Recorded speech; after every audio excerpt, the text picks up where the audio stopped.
Welcome the 31st Adjutant General of the Minnesota National Guard, Major General John Jensen.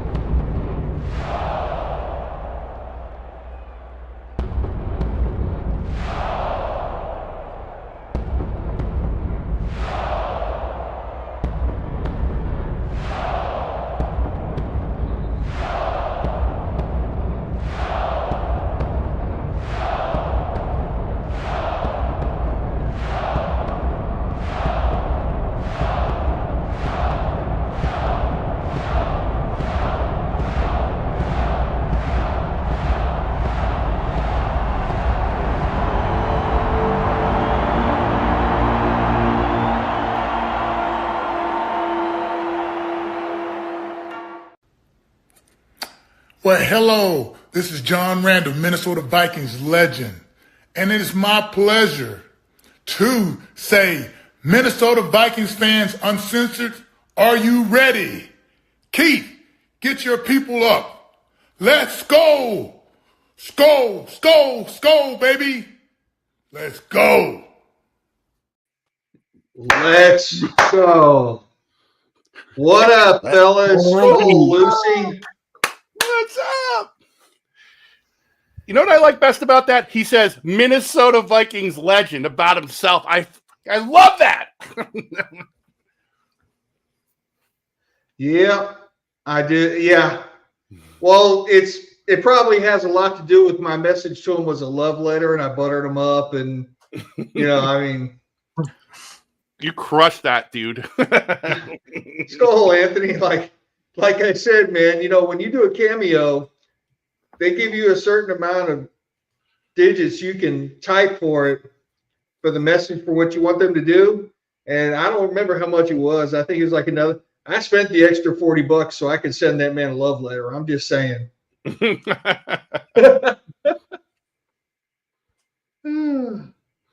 Ooh, wee. Fish, I had a good weekend, man. I want to show you something. This is kind of for you. As you know, I'm a fantasy guy like you, little Harry Potter action. My last name was Fox. Do you remember who Fox was in Harry Potter? The Phoenix, yep. Look what I found at a yard sale this week. Fox the Phoenix. That's awesome, dude. How cool is that thing, huh? See, now, if I wasn't all packed up, I'd be pulling the wands off that bookcase. Be like, oh, yeah? I got the older one. Woo-wee. That's nice. I need to ramp the collecting back up again after I move. I really do. I can't wait for tomorrow. I can't wait for tomorrow. You ready to go again? Is tomorrow you're all packed up and ready to roll? So close, but yet so far. You know what I mean?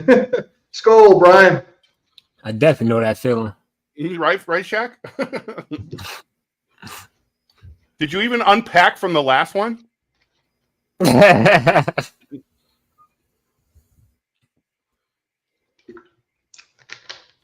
just moving down to Murray, Lucy. I'm moving there for a couple of reasons. Get me closer to work so I don't drive the new car into the ground.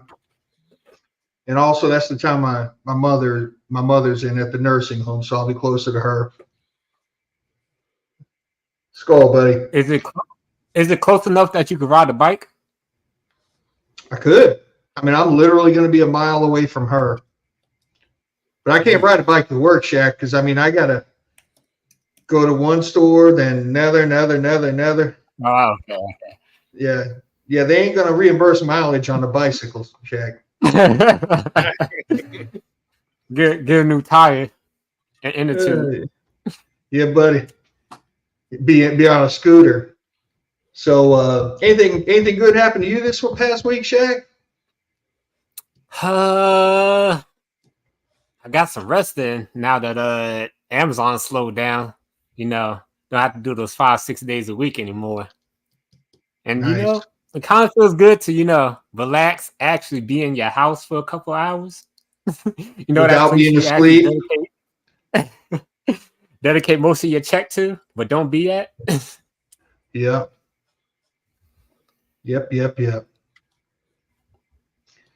All right, so Keith's doing his usual Keith stuff. So, I don't think he wants to be around for us to talk about the 7 days to kick off. So we might as well just get that one out of the way before he gets back. Yeah. I can't do it. I don't think many Vikings fans. Well, what are you trying to do, Fish? There he is. Yep, I sure was. What's up, fellas? Sorry, things are taking me a little bit longer than normal. What up, buddy? But I think we got it. Sorry to all 4 of you who are already here. Hello, Lucy. Special shout out. Oh, Shaq's getting crazy tonight. Mm-hmm. You got the mango Arizona. Arizona. Oh, it's hard Arizona. Okay, my bad. You are going hard in the paint. This is like less than a mocktail. It's just a little something smooth, right? Yeah. Probably take like 4 or 5 of these. Hey, You now. got 4 or 5 of them? Then that's when we get the Squeen Shack, as Fish like to call it. The Swain Shack. It's been a minute since we've seen the Swain Shack, to be honest. Yeah. Probably gonna be a lot of Swain Shack on aftercare. That's right. For those of you that aren't familiar, we do a show after every Viking game. We call it aftercare because going through that surgery of watching the game, we need a little bit of aftercare. I know I certainly do. Win or lose, we need to digest it together. What up, Cody? Right on. You made it. Hold on, we gotta salute the graduate. My man. Made it. Congratulations, Cody. Where'd it go, dude? Congratulations, buddy. What are we congratulating you for? I graduated an army school. He don't want to say it. He's turning red. I Congratulations. mean, if he told us, then the drones would have to go up. He'd have to get rid of any potential whistleblowers. Yeah, he hasn't even told us everything.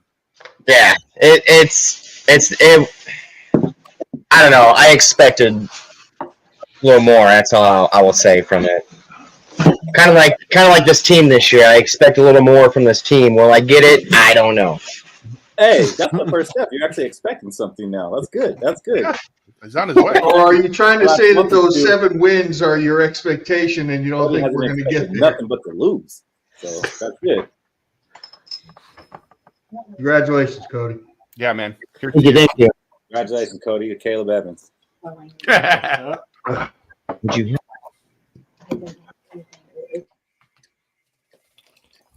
All right, so let's go ahead and kick things off as we look at Rinaldi's chest. At least he's got a jersey on him. Yeah, I don't know how to fix it either. I do, actually. What are you trying to fix? You already look perfect. All right. Well, Now we're just looking at it's the not now. That's just There a we go. perfect shot. Oh, you got the camera that follows you, don't you? Yeah, it was all following me in the wrong spots. It was following something else. The problem my beer. Somebody was saying hi. He had it set to the other settings. So the season's kicking off. We got what, a week and a half until our first game. So it's almost here for real. This is the time of year. Everybody's 0-0. Everybody's got a little bit of hope. No matter how you really feel about the team and what you think the record's going to be, there's somewhere deep down inside of you that's still hoping for a good season, and you still think that there's a little bit of hope that you can win a Super Bowl this year. Even if you feel like Cody, somewhere deep down in there, you're hoping for it. So that made me start thinking about, the Vikings. They used to do sacrifices before they would go into battle and to try to swing things in their favor and, get blessings from the gods. So I ask you guys this. What would you be willing to sacrifice to see the Vikings win the Super Bowl this year, Michael Fish? Red meat. Red meat. That's strong. That's super strong. Wait, but first I got to ask, how big of a red meat connoisseur are you? Massive. I mean, like 70% red meat, 30% everything else. Well, then the Vikings might need to win the Super Bowl for your health. Buddy.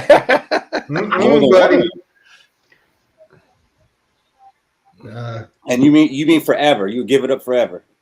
Yep. No more steak. No more burgers. No more. None of that. Damn. I don't think I'd do that.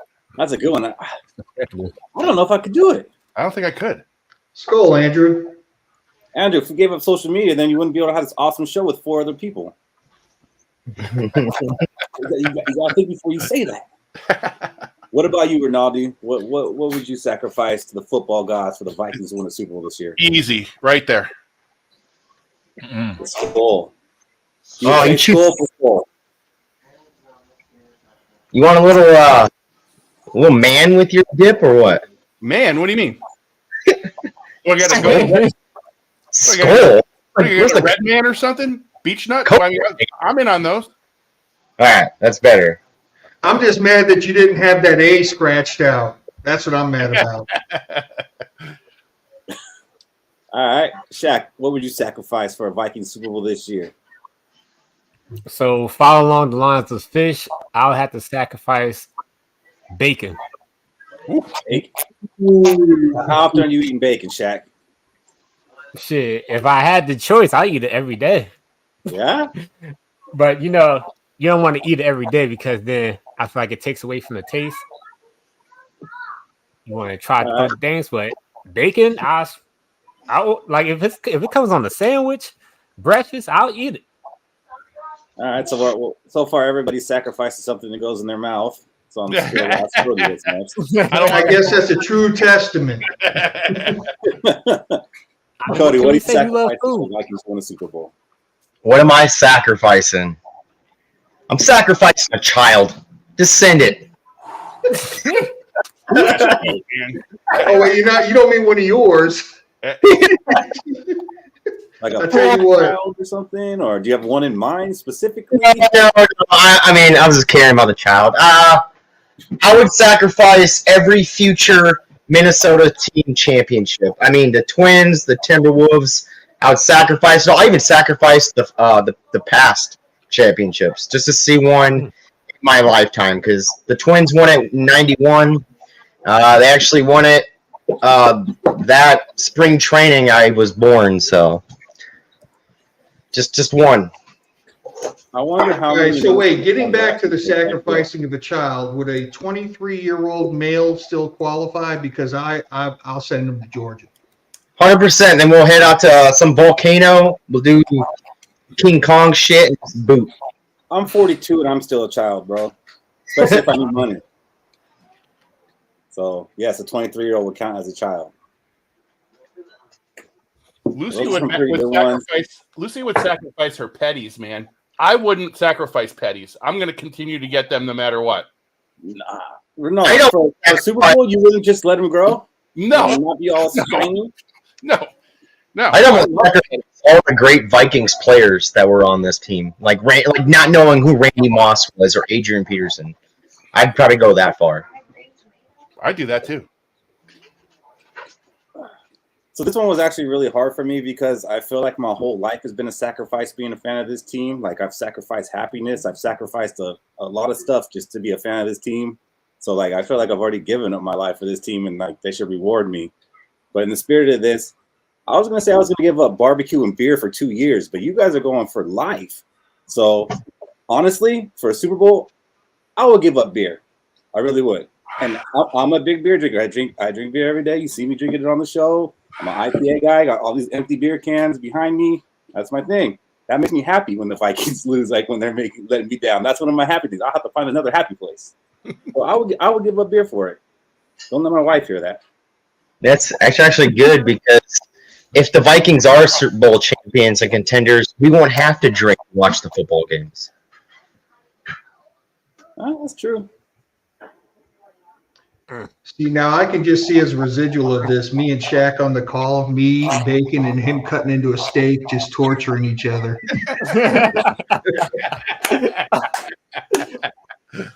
That's hilarious. Yeah, so we wanted to do the sacrifices, but we didn't want to do human sacrifices. But to be honest, I'm not above it. I'll plead the fifth. Fish there. I'll plead the fifth.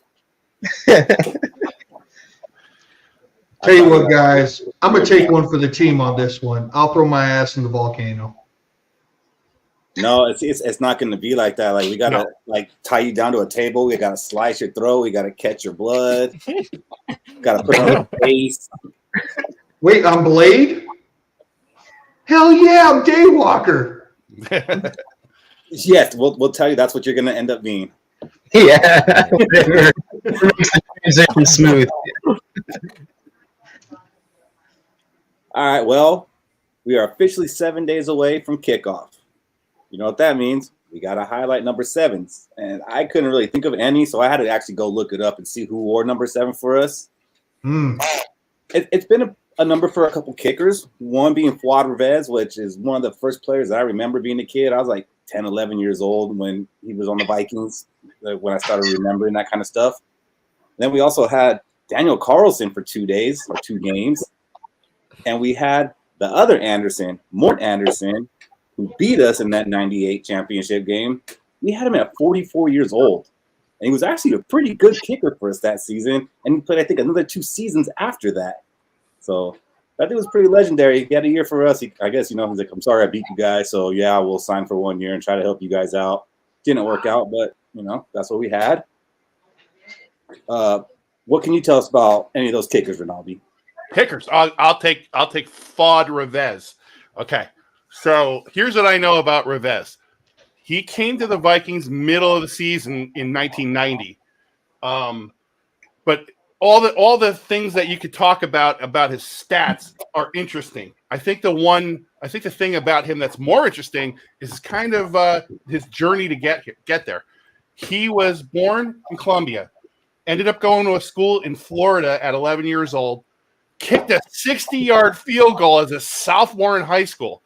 Got all sorts of crazy stuff going on with recruiting. Ended up at Tennessee, kicked 28 field goals in a row in Tennessee.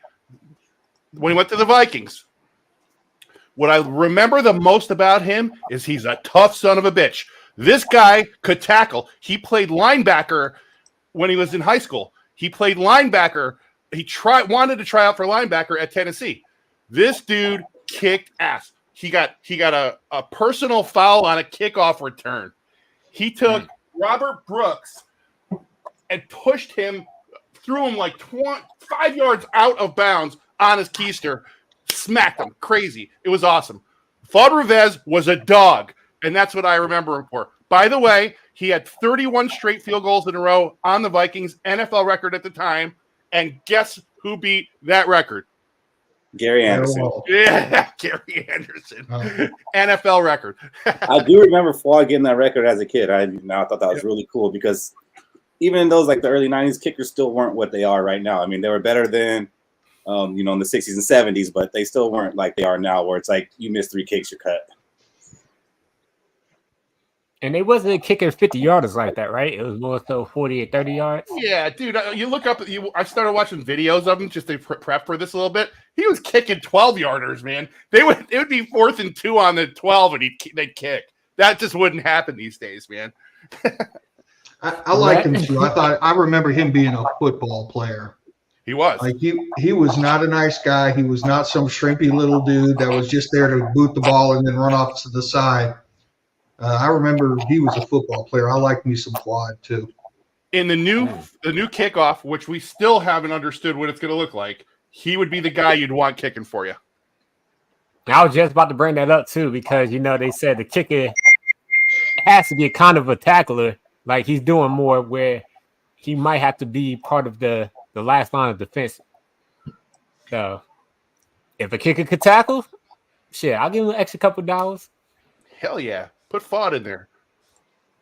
I think I got it.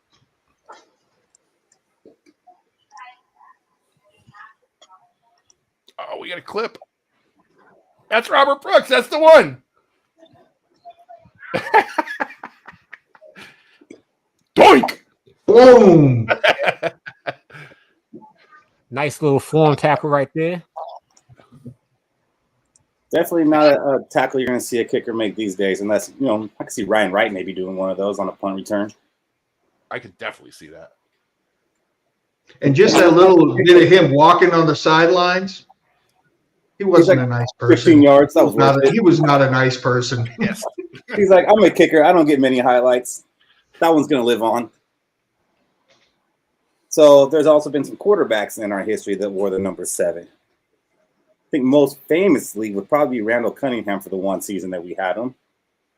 And then some more infamous quarterbacks that we drafted, Tavares Jackson and Christian Ponder. Shaq, I know you were a big Ponder fan. Were you bummed that it just went the way it went? True story. I said, as long as Christian Ponder could be like Eli Manning, we can win the Super Bowl with AP. Boy, was my expectation so low with Christian Ponder. I'm not a big Eli Manning fan, but and when it came down to it, he don't have to be accurate all the time. But when it mattered in that Super Bowl runs, Eli pulled it off. Christian Ponder would be accurate for like maybe a drive. And then it'd be like, what the fuck are we doing? Dude, I still got a post checking it down.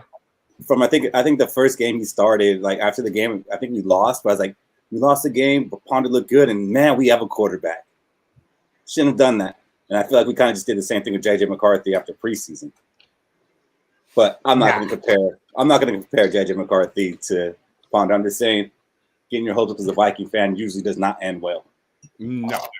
I probably could remember Christian Ponder preseason. He did not have no passes remotely similar to what JJ McCarthy was throwing. I remember him doing his best preseason highlight was probably outrunning JJ Watt. Skol, Tommy Kiger. Tavares Jackson. I don't know, man. Like I don't know what they actually saw in him. Just like Cannon, I guess like the Patriots see in Milton, like he did have an arm, but like I don't know what they saw to draft him. And so I think they said basically with Tavares is it was Brad Childress' pick because he just got hired and they needed a quarterback. So I don't know if he got the actual time to evaluate, but I'm pretty sure he probably saw like the old school mobile quarterbacks where he's not that accurate, but he offered mobility and I could coach him up to be semi-accurate. But I guess Brad Childress never got the chance to actually coach him up because Childress thought he was another Donovan McNabb, man. Childress' claim to fame was Donovan McNabb, and I think he saw Donovan McNabb in the dude, and he wasn't that. You know what was funny about Tavares Jackson and the fan base is they were hyping him up. Our fan base is hyping him up, and then later down the line, 2021, we get Kellen Mond, and we kind of felt that same hype about a quarterback, and that's what I felt like. No, it's not a good quarterback. He got drafted in the 4th round. It's not a good quarterback. Yeah, I think he's actually a 2nd round pick. Yeah, I think he like the 2nd round to get him or something like that. Second round. Cody, the other thing about Mond that was funny was just great to troll Cousins lovers with Mond. I never gave a shit about Mond, but it was fun to troll Cousins lovers with him. Yeah, I think that was a lot of it too. I think when Mond came in, everyone just like, okay, maybe this guy could take over for Kirk and we can get rid of him. I think so. We all just kind of hoped that he would be that guy, even though it was like he was a 4th round pick. Like, maybe he could come and show. And I think the first preseason game he played, we all kind of got excited, like because he showed that he could run the ball and he made a couple nice passes, and we're like, all right, we might have something here. Like, yeah, he needs to be polished up a little bit, but we might have some. I mean, we were polishing a turd, so yeah. But there was one quarterback who was not a turd. Maybe the most underrated quarterback in Minnesota Vikings history, but also one of the greatest in Minnesota Vikings history. The name's escaping me, but I see it. I see it. And now you guys can see it. Case Keenum. Woo! You guys remember Case Keenum, right? Look at this. Look at this. Look at this. He got lucky. Lucky. Like prime Cousins. Don't disrespect Hey, Shaq. That's that Eli Manning shit right there. Damn straight. He got the rushing touchdown. That's what I did like about Case. He wouldn't just stand in the pocket. He'd be like, yeah, I don't got the arm strength, but let's make a play. Make it backyard football. I don't got the arm strength as he throws his bomb. 25 yards. I mean, I think people just forget about how good actually Case Keenum was because, he had Diggs, who wasn't really anything at that point yet, and Thielen. So what? Touch pass right there. How did he jump on that? And that's what I liked about him too. He wasn't a sitting duck. Like he extended plays and he made the offensive line look better than they actually were. See, now I don't want to talk. I just want to watch this. To be honest with you, Rinaldi, what do you got on Case Keenum? Well, what I remember the most about Case Keenum is a story that actually happened when I was there. I went to a preseason game in Buffalo. It was 2017. Bradford was the starter. Case Keenum came in after like the first series, and he went like 11 for 16 for 130 yards. And I'm like, who is this guy? And you looked at ESPN the next day, and everybody was like, yeah, Bradford's got bad knees. Keenum can start. That was actually the narrative after that game. And I looked it up because I didn't remember it, but I do remember going, man, that dude looks good. And that was my initial reaction for Case Keenum. So was I surprised? Yes. Was I totally surprised? No. I watched him actually look really good in a preseason game live, and he scrambled through. It was great. He looked good. Yeah, he had a good year with I think we had the bottom half strength of schedule that year too, 27th or something like that. I think we played 6 playoff teams that year, so that doesn't sound like the bottom half. It's tied for 27th according to ESPN, but yeah, we can keep going. I'll tell you the one thing about Keenum that when he took over and started starting, I was like, who is this guy? So I looked him up a little bit and I saw, well, Case Keenum broke the passing record at the University of Houston for over 5,000 yards. And I said, oh, wait a minute now. Dude can throw, and he sure could. I always say that man could chuck that rock. You know, I love watching him do it too. I'm going to be honest. I think he set the college record. I think he set the college record. He broke Graham Harrell's record. I remember when they signed him, I was actually mad and like cussing at the Vikings, like total typical Viking signing. What happens if Bradford goes down and he already had a bad season last year and this is who we pick up, Case Keenum? They're not trying this year. Little did I know that I will fall in love. I was actually excited because of what we just brought up. He was breaking records in college. He's like, shit, worst case scenario, at least we know he could throw. No trash quarterback is going to break it. Look at all these throws. I wish there was more people here that like to talk shit and say that, it's just the receivers doing fucking circus catches. No, they're not. These are dimes. Keith, I got to ask, do you have a jersey? Damn. I don't. I actually thought about trying to get one before the show. I kind of fell out of buying jerseys, after a certain point. I got a whole closet full of. What happened? Look at that. What happened in the championship game? That's. Oh, I don't know. We do not speak of it. Like, who played good in that game, Cody? Emptied or something. Who played good that game? Well, what I can tell you, Cody, is that vaunted defense suddenly couldn't stop a cold. Suddenly, Nick Foles was doing that read option and just was carrying us. It's all year. One time he needed to be carried, they couldn't do it. We were playing the number 1 defense that year because we had the number 2, right? Depends who you ask. We were number 1. I thought we were number 2 to the Eagles. We were number 1. Popping all year. Number 1 that year. Kirk Cousins was supposed to be a lot better, and we had like the number 5, number 6 defense, and we didn't even go to the playoffs. 9. So. Yeah, the team. It's magic, man. Little Conklin. Remember Conklin, or is that David Morgan? Morgan. That's David Morgan. Yeah. Yeah. No. The quarterback was magic, and the magic went away when we got rid of the quarterback. Because not only did we accept Case Keenum because he had a good season and deserved to get a chance to do it again, we probably would have drafted Lamar instead of drafting Mike Hughes. Who was our offensive coordinator in 17 to 18? Did we switch off? Yeah. So Pat Sherman went to the Giants, and then we hired John. I'm hearing a lot of Coke from Cody right now. I'm hearing a lot of Coca-Cola. Do you know that we had the offensive coordinator that had just won the Super Bowl with Kurt? Yeah, DiFilippo, and he got fired mid-season. It's mid-season. Kurt is a coach killer. I mean, it sucks that the offense coordinator left, and then we had to get a new quarterback. That's all I'm saying. We didn't have to get a new quarterback because the offensive coordinator left. We got a new quarterback because Zimmer doesn't like quarterbacks. He didn't want Kirk either. Hey, Keith, you see that last comment by Steady? What do you say? You see that last comment by Steady? No. Oh, yeah. Right now, we're trying to perfect the craft, but we do appreciate that, Steady, and that will probably be something that'll be in the future. But right now, we're just trying to perfect the craft and make sure we give you a show worth that. Yeah, Randall Cunningham is like, dude came out of retirement and threw up a Magic season 2 with then 3 deep. That's when people, I think, being a Vikings fan. Yeah, Case Keenum had Randy Moss and Chris Carter and Jake Reed. Yeah, same thing. Ouch! And he said, "All right, I'll throw the ball downfield." Who was offensive coordinator, Cody? Yeah, Brian Billick.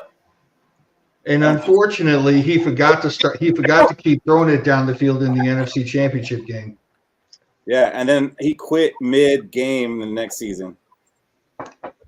Yeah, Randall, come on, man. How do you know? I mean, we're talking facts here. He quit. Yeah, we're also, like, we scored 1 touchdown. They wouldn't have been in a championship game without him. Come on, man. What are you talking about? I'll say this about him. His wind-up was so long. Oh, yeah. He's Michael Penix before Michael Penix. That's who I got Randall as. With a little more juice. Brad Johnson more running juice. Done. Michael Penix is 1998 Randall Cunningham. There we go. I mean, they're about the same age. Yeah. But isn't that crazy? A Vikings team, we get a quarterback that's just, he's a journeyman or he's just washed up, and all of a sudden we make the NFC Championship game. That's wild. There's a chance. Mike Breedy has entered. You are free to move about the cabin. I'm hoping magic Darnold. I don't know. Darnold magic. It's that type of season. Darnold sanity. Or Nick Mullins. I didn't even know that people in the Facebook were talking because it's not coming up in the StreamYard. Only the YouTube. Yeah, it's not coming up in the StreamYard. Like when Cody said Skol Lunk, I'm like, where? Where is he? All right. Well, keep it going for a second.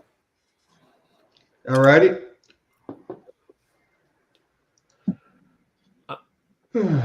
So Pat P wore 7 while he was with us. Byron Murphy Jr. is wearing it right now. Boom. Now I got the comments. Shaq, who's your favorite number 7?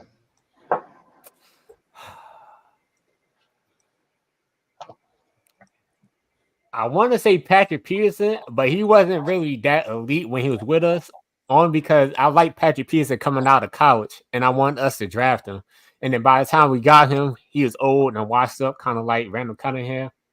But Randall Cunningham's a quarterback, so he could last a little longer.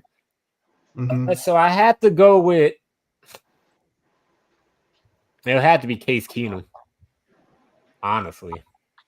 I want to say Tavares Jackson, but I had a lot of bad memories because, I wanted Adrian Peterson to win the Super Bowl so bad, and then, every time I see Tavares Jackson, he would just make the offense go to shit. He also took your man Gus Frerott's spot to go to the playoffs, too. I mean, Gus got hurt. And that's when Tavares Jackson actually got better.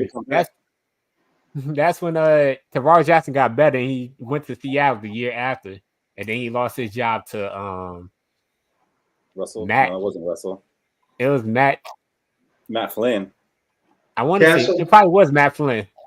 And then they drafted Russell Wilson, and then Russell Wilson took the job from both of them. Yep. I actually went to T-Jack's best game. It was against the Cardinals. He had 300 yards, 3 touchdown passes. I was like, oh, man. I went to the T-Jack game, and Adrian Peterson was out for the year, I think. Am I right? No. No. Peterson was playing. And who was the quarterback? All the games I went to with Peterson, he had 80 yards and no touchdowns. Yeah, Yeah. So You can't bust one loose in front of me. Damn it! Where's the 296-yard game now? I know. I didn't even get to see 8. I got to watch Chester Taylor run the ball 29 times, which is it was good. Yeah, no, Chester Taylor was good. That was the best RB2 in history. I mean, he could have been an RB1, no problem, and we probably would have had similar success as far as record. Wouldn't have been as fun to watch. It's one of those guys that everyone says they see 1,000-yard rusher.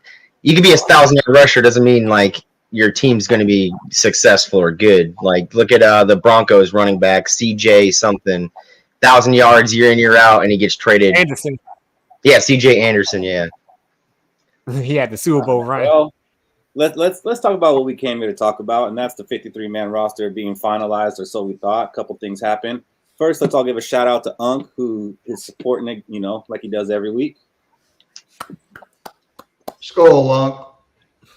Sorry we missed you guys first coming in, but we got the Facebook comments showing up. We got our 53-man, and we did our little mock-up before it came out, and we didn't do too bad. We got 4 wrong, and some of them were real head-scratchers. The ones we got wrong is we had seen making the team. I guess a lot of people didn't, so they can go ahead and chastise us for that one. But then Jaquaylin Roy, we missed that one. Kenny, we missed that one, and apparently the Saints missed it too. We'll talk about that a little bit. And Bo Richter, we missed that one too. I think I might be the one that's the most surprised about that. Some people were already on board with that not happening, but I thought there was no way he would make it through the waivers and onto our practice squad. But fortunately, that did happen. And then this morning, when we thought everything was all set in stone, Jaron Hall gets waived, and we pick up Brett Rippon. What do you think when you saw that news, Shaq? I mean, I guess it kind of makes sense because KOC wants to go win with all veteran quarterbacks. That's the only logical thing I can think of. And like, if Sam Darnold goes down and then Nick Mullins go down, he just don't trust Jaron Hall that much to be a starting quarterback. So he'd rather go with the veteran leadership. And he probably basing it on, I could probably sneak Jaron Hall on practice squad because I don't think NFL teams is going to claim him. So we could probably keep Jaron Hall another year of him being on the roster. And we also get 3 quarterbacks that could start. So Ronaldo, why do you think that they waited to cut him? Do you think maybe they were worried about other teams picking him up, and now the teams kind of have their team set that maybe they're not going to mess with things to pick up a Jaron Hall? Or do you think that maybe they just – I don't know. What do you think? Why did they do this, Ronaldo? I think they – I honestly, I was as surprised as anybody. I actually thought they really liked the guy, and I'm obviously wrong, and they picked up another quarterback. However, that other quarterback is not going to be ready to play anytime soon. So they're going to put them both. They're going to put them both on the practice squad if we can get them back for sure. I have no doubt in my mind that Hall will be on the practice squad tomorrow if he clears waivers. Having said that, he's really the 3 still, and this new guy, I can't think of his name, is going to be the 4 for now. Rick, yeah, he's going to be the 4 for now. Can he catch on? I don't know that it's a death knell for Hall at this point, but it don't look good. They're not as happy with him as I thought they were. I thought he could go in and play. He looked like he could go in and play. He ran the offense. For whatever reason, they're not seeing it the same way. So he's got competition on that number 3 spot right now. So it's competition. It's probably going to take 4 or 5 weeks for this guy to get ready. You think if Nick Mullins had to come in week 1 and he ended up getting injured, you think they're going to call up Hall over Rippon? For sure. There's no way they're going to start Richter without knowing the offense. That's well, not the way I didn't say starting. I didn't start but come in to be the backup. Yes, for sure. Yeah, for sure. He knows the offense. There's no doubt. Cody, were you bummed about losing our quarterback 3? No, I'm not with any of the players. None of them got picked up that were worth a shit. You know, of course they're going to. Jaron Hall's getting through waivers. I promise you that. He's going to come back with this team. He's not good. I mean, we're talking about a 3rd string. Our whole quarterback room is full of backup quarterbacks right now. That's the reality of it. That's what we're looking at, honestly. I mean, it's a 3rd string quarterback. He's not that good to me. It's just, and it could be because he's just young. He's in the NFL, but watching him play wasn't that good. I mean, preseason is preseason. He's going to clear waivers. He's going to not find a team, come back to Minnesota. Even with Brett Rippon, I can say the same with Brett. Like, if we cut him today, he won't make a fucking roster on another team. I mean, honestly, think about it. Like our starting quarterback is a second-string quarterback. Our second-string quarterback is a third-string quarterback. Jaron Hall is a fourth-string quarterback. They're not going to try to bring on a fourth-string quarterback. You know what I'm saying? So this is how it is. You agree, Fish? Is this just a nothing burger? I think first and foremost, we need to take Brett out back and kick the shit out of him for everything Mark did to us in the late 80s and early 90s. I couldn't stand Mark Rippon, man, when he was on the Washington Redskins. I couldn't stand it, man. I was like, why is this ugly-ass dude beating us? Why? So, yeah, here's a little legacy ass-whooping kid. All right, can you play football? I don't know. I really don't care. Well, let me tell you a little bit of a story that, I had to go look up some stuff because I'm not going to act like I know a lot about him. I had to go look it up. But his uncle is Mark Rippon, who was a Super Bowl MVP to Fish's dismay, and that Super Bowl did happen in Minnesota. So he won the Super Bowl MVP in our stadium, to add injury to insult. But he was a standout in college for Boise State, where he was the Mountain West all-time passing leader in yards, all-time leader in completions, and all-time leader in 300-yard games. Kind of sounds a little bit like a quarterback that I wasn't too happy about getting, but then ended up loving. Kind of similar. He did not end up getting drafted in 2019. He was an undrafted free agent, picked up by the Broncos, but he hung around there for 4 seasons. Then last year, he spent a little bit of time on the Rams active roster, and then he spent some time with the Jets and the Seahawks practice squad. So, yes, he's a backup quarterback, but there is one thing that I can't help think about, and that was last week when I did my hot take. I said the Vikings are going to win a wild card playoff game, but the quarterback is not currently on the roster. Boom! You did say that. So I'm just seeing things aligning here. That's all I'm saying. I'm saying there's a chance. So nobody's pumped up about this. Nobody's upset about this. So let me ask you, Shaq, was there anybody you were kind of bummed about getting cut or surprised that got cut? I'll say I was a little bummed about Lewis Singh getting cut because I still kind of had a little bit of hope for him because I was like, it's $5 million left. We're going to have to pay him regardless. We could just rock out this last year with him and then let him walk in free agency. But I guess they wanted to give him a fresh chance to, work his way on another team. And, the only reason this Lewis Singh pick touched me so much is because at that time, during the draft, we got rid of Rick Spielman and Zimmer. And then the reason I didn't like Rick Spielman is because he traded back. He constantly traded back for picks. And I'm like, we don't need all these picks. All we need is to get certain players. Fuck them picks. Go get those players that's in the draft that's worth shit and not stop trying to play darts, trying to hit on these 7th and 6th rounders. Go ahead, trade up and get the players that you need for this team now. Don't develop them 3-4 years from now. We need players now to win now. And then he hired Kwesi. I'm thinking, hopefully he doesn't trade back. Hopefully he trades up for a player who we needed, Derek Stingley, because if you guys remember, our cornerback room was shit. We had no cornerbacks at the time. So I'm like, LSU cornerback. He's looking like the best cornerback to play in college ever. I'm like, and he's falling because he had an injury. Let's get him. Let's trade up and get him. Unfortunately, he got drafted to the Texans because they took him with the 3rd pick. And then I was like, well, fuck this draft. I don't care what happened. Because I was believing all the mock drafts. Yeah, we're gonna get him. And then we didn't get Derek Stingley. So I'm like, this draft's over. Stingley's becoming a Shaqism.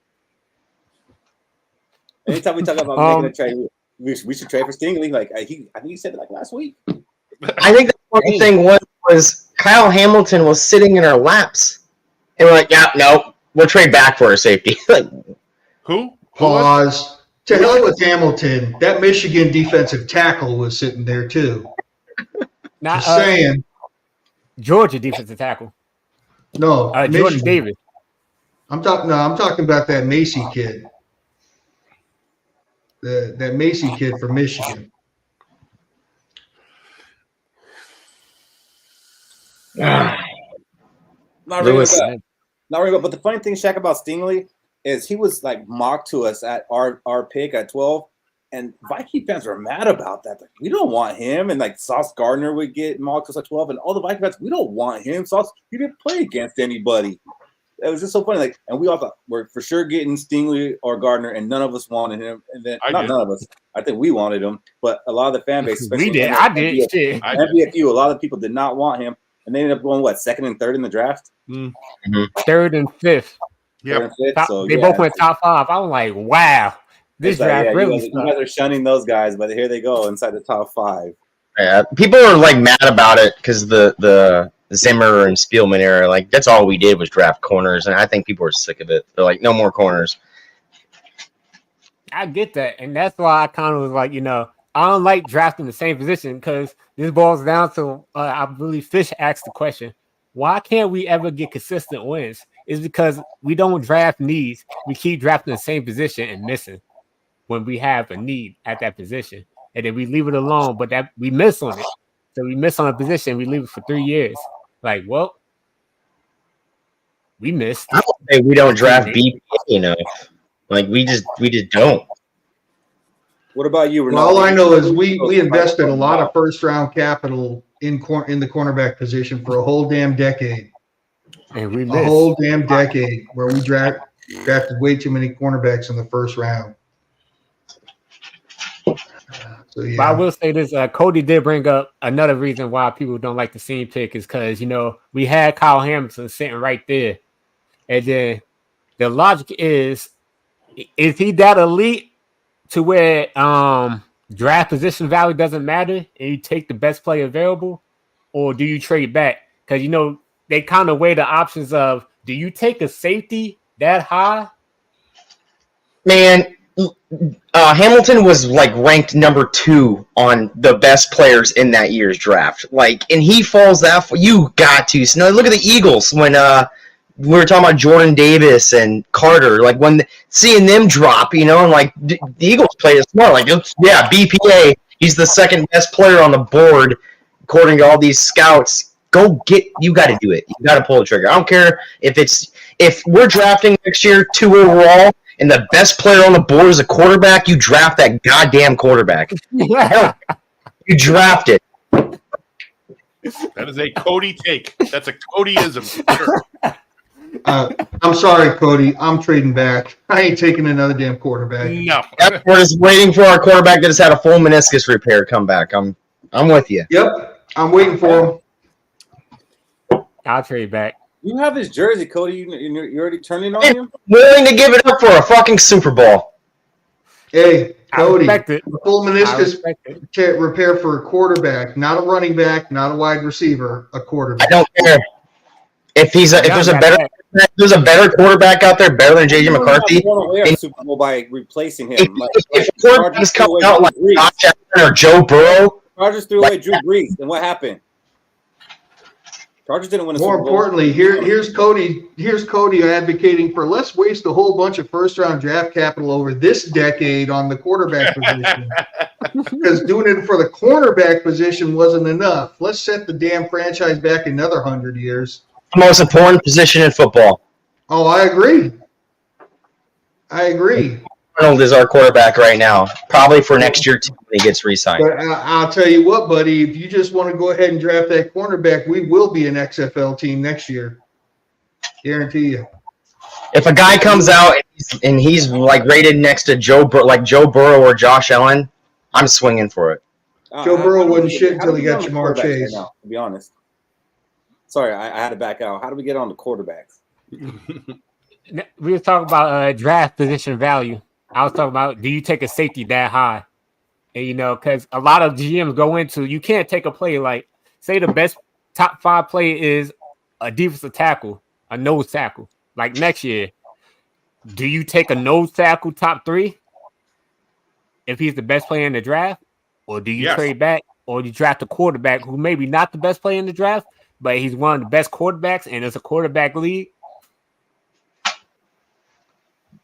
Well, I'll tell you what, guys, I was pretty disappointed, and I'm going to die on this hill that we cut Duke Shelley. And I don't care if he was 5'9". I don't care what you say.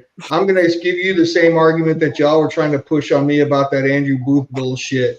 When he got in and played, he played well. He was breaking up passes. He was good at man-to-man. He was pretty decent at zone. He played well when he got into live games for us when he played. I think he played much better than the other cornerbacks on this team, and the other cornerbacks on the team weren't that good. Okay, so I think that could warrant him getting the 5th or 6th spot. I'm just saying he could have been a depth piece for us. And if he would have had to come in, odds are that he would have been able to play at least something resembling defensive football at the cornerback position. Can't argue. Yeah. Did you say who yours was? Who's that? Who was yours, Rinaldi? I've been on a roller coaster ride. I have to preface it with, I couldn't be more wrong every week to week on somebody named Nwangu. The first week every week I was wrong. The first week he comes in, I go, yeah, man, he had a 53-yard run, but he can't block and he stinks. Second week, he shows up like a superstar. He looks like I don't know. He looks like Dalvin Cook. Third week, he looked okay, right? He looked all right, and I'm like, no, he's a lock. That's a lock for the roster spot. And guess what? Cut. However, I'll say this about it: he did get picked up by the Saints, and he got waived by the Saints. Why is that? He didn't pass his physical. Do you think the Vikings might know something about that physical? Yeah, now. I can cut people on that are injured. He wasn't on injured reserve. He got past the test. In order to get on the team, you got to pass that physical, so they can say you get to go. But can't they say can't they be like, I think it's fine, because Cam Akers, we were supposed to sign him but didn't because apparently he didn't pass the physical. But the Texans come on. That's a good call right there. I didn't even think of that. It's a really good. It's like the same scenario, right? Yeah. And unless he's got something worse, and then I wonder if Nwangu's like, oh, the Saints want to sign me. Okay. Ow!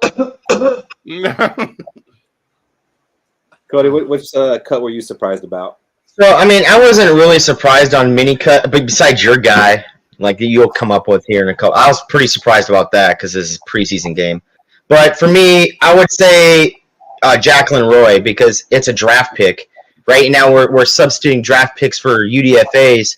How many goddamn UDFAs we got on this team? Like 11? 11, so 10% or 15% of the roster is, or that's 20%. 20% of the roster is UDFAs. Oof. With the little playing time in Jacqueline Roy that we've seen, I thought he played well. I guess maybe something happened during the offseason or during preseason, and he just didn't play up to par, so you cut him. But now I guess we're going to rely on some UDFAs to take his spot. And people love these UDFAs, love the underdog story. They keep reminiscing about John Randall, but it's John Randall's one guy, right? We have 11 of these motherfuckers on this team. So is Ivan Pace, one guy. So Ivan Pace. But you put he's a top 4 NFL. Yeah, 30-year gap between the two of them. Guy on this hill. You put Ivan Pace on the Chiefs, he doesn't start. I got to cut out. I don't think I'm buying that actually. I'd buy it all day. I'm saying this defense looks. It's not. The defense doesn't look good. Name the Chiefs linebackers, coach. Do that for Shaq. Nick Bolton. He doesn't start over Nick Bolton. I can tell you that. That's the middle. Nick Bolton. And I think they got Tranquil. I'm not 100% sure. Tranquil's over there too. Yeah, Tranquil, who the Chargers let walk. Yeah. Yeah, but I don't think he starts. Well, he doesn't start for the Super Bowl team. Okay. And now comes the obligatory, but people will scheme it to where they'll play. Fuck that, dude. I'm so sick of hearing that. Yeah. There's only so much he can make chicken salad out of a chicken shit. The chicken shit's overflowing. Sometimes you need the talent to go with the coach. Yeah. And I'm not trying to besmirch Ivan Pace. I was on the Ivan Pace. I think he's a good football player. I like him. But I don't know if I'm buying this, but Brian Peterson said the 2017 season we had over 20 UDFAs. No. I'm buy absolutely that at going all. to fact check that. Yeah, that's almost 50% of the roster. Yeah, like 16 of them were on the practice squad, I'm betting. And we're talking. I have a feeling. And like, there's probably guys that you don't think of UDFAs because we're not the ones that drafted them. Like, we have 11 on our team now, but we only signed 3 of them. The rest, were UDFAs somewhere else and then made a career for themselves in the NFL, and we got them. So it's not just like, oh, we signed 11 UDFAs over the last 3 years, and now they're on our 53. Like, some of them are established already. Well, look, in 2023, the percentage of UDFAs on an average NFL team, and I don't want to be average, Cody, so I know that's what the answer will be, but it's 16%. 16% of the NFL is comprised of UDFAs. So it's not that far off. It's like 1 or 2 guys. 4 or 5. 1 or 2. Someone get a calculator. It's 3. 2.7. Sorry, that fish, the human calculator. I wonder if you look through like contenders and playoff teams, and you see how many UDFAs they have compared to the bottom tier of the NFL, and how many UDFAs they have. I think you can match up whether or not you're making a playoff. You're not wrong. I'm not going to put it on par with the Chiefs. I'm not saying it's sustainable. I'm just saying it's kind of on par. For a rebuilding team, I don't think it's that crazy. Yeah, I don't think it is either. So the thing is, I know we do the argument, UDFAs versus late round draft picks. And I guess that's where GMs kind of fill out their role players, whether they want to draft a player or go for a UDFA, because you could get them a little more on your terms versus having to draft a player late and then he might be a bust. So I think there's more UDFAs like that are in the Hall of Fame than like 6th and 7th round draft picks. I think UDFA is really only a benefit for the player because their money's better than a 5th round draft pick. Yeah. It fits the team too, because like Shaq said, you're not guaranteeing as much money. It's kind of just like, if you don't work out in preseason, you're gone. We don't owe you anything. I mean, just now recently, like, I don't know if other teams are doing it, but the Vikings have been giving UDFA some money. And I was kind of thinking, do they do that because if they cut that UDFA player, the team that claims on waivers has to take on that contract that they signed. So if they sign for $250,000, now that team's on the hook for $250,000, and they have to put them on their 53-man. They can't just claim them off waivers and put them on the practice squad. So it might be a tactic where the Vikings give them a little extra cash to try to get them to go through waivers so they can get them onto the practice squad. I know the grant a lot of money, but it's still probably more than some teams want to spend and have to use a 53-man spot. Yeah, I heard KOC talk about it in one of his pressers recently, like the other day, about scheme fit versus guys that don't fit other teams' needs. Like I think it's Richter has short arms. One of our linemen have short arms, but he's a scheme fit. Murphy. Yeah, it might have been Murphy. Right? It was Murphy. That's who it was. And because he's got short arms, no one wanted him, but he's a perfect scheme fit for RD. Not everybody plays RD. It's like, 10, 12, 11 teams in the league play that scheme, and that's who they go after, are scheme fits. And I think that's really what the NFL kind of has turned into. It's not just about a great player, it's also about a scheme fit too. So I think that's why we go after certain UDFAs, and they tend to make our team. All right. Well, unlike you guys, I was actually bummed about a player, and that was Bo Richter. Obviously, I mean, I've been talking about him every week. Cody was mad too. Cody, I gave you the opportunity, so don't bring pre-production into the show, please. Thank you. I was upset about Bo Richter. I mean, I've been using him every week as a guy that I think was going to make it, and I still think he should have made it. I think the biggest problem is we're kind of deep outside linebacker this year. But I was worried about sneaking him through waivers because I think that he did do enough and showed enough to get picked up by somebody. Thankfully, he didn't. And they did say that he did have some offers after waivers was over, but he chose to come back to Minnesota because this is where he wanted to continue to try and grow. So I do like that. And one thing that I wasn't really aware of is last year, the Vikings, they brought up 14 different players from the practice squad that suited up for games last year. So you're allowed to bring up a practice squad player 3 games out of the year, and you don't have to add them to the 53. You just bring them for the game and you suit them up. They're part of your 48 for the day, Now, if you bring him up for a fourth game, you have to put him on the 53. I think that's why we saw Myles Gaskin on the team getting cut, because they were kind of doing that with him. So these guys who are on the practice squad, they're going to have a chance, to maybe play. So that kind of gives me hope for him. And I'm just glad he's still with us and getting a chance to develop, because I do think he can be, if not dominant, a solid outside linebacker for us. And I just want to see that happen. I would hate to see him go somewhere else and do it. Yeah, you bringing him up reminds me of my 10 and under football league. I have to play every player at least 4 plays.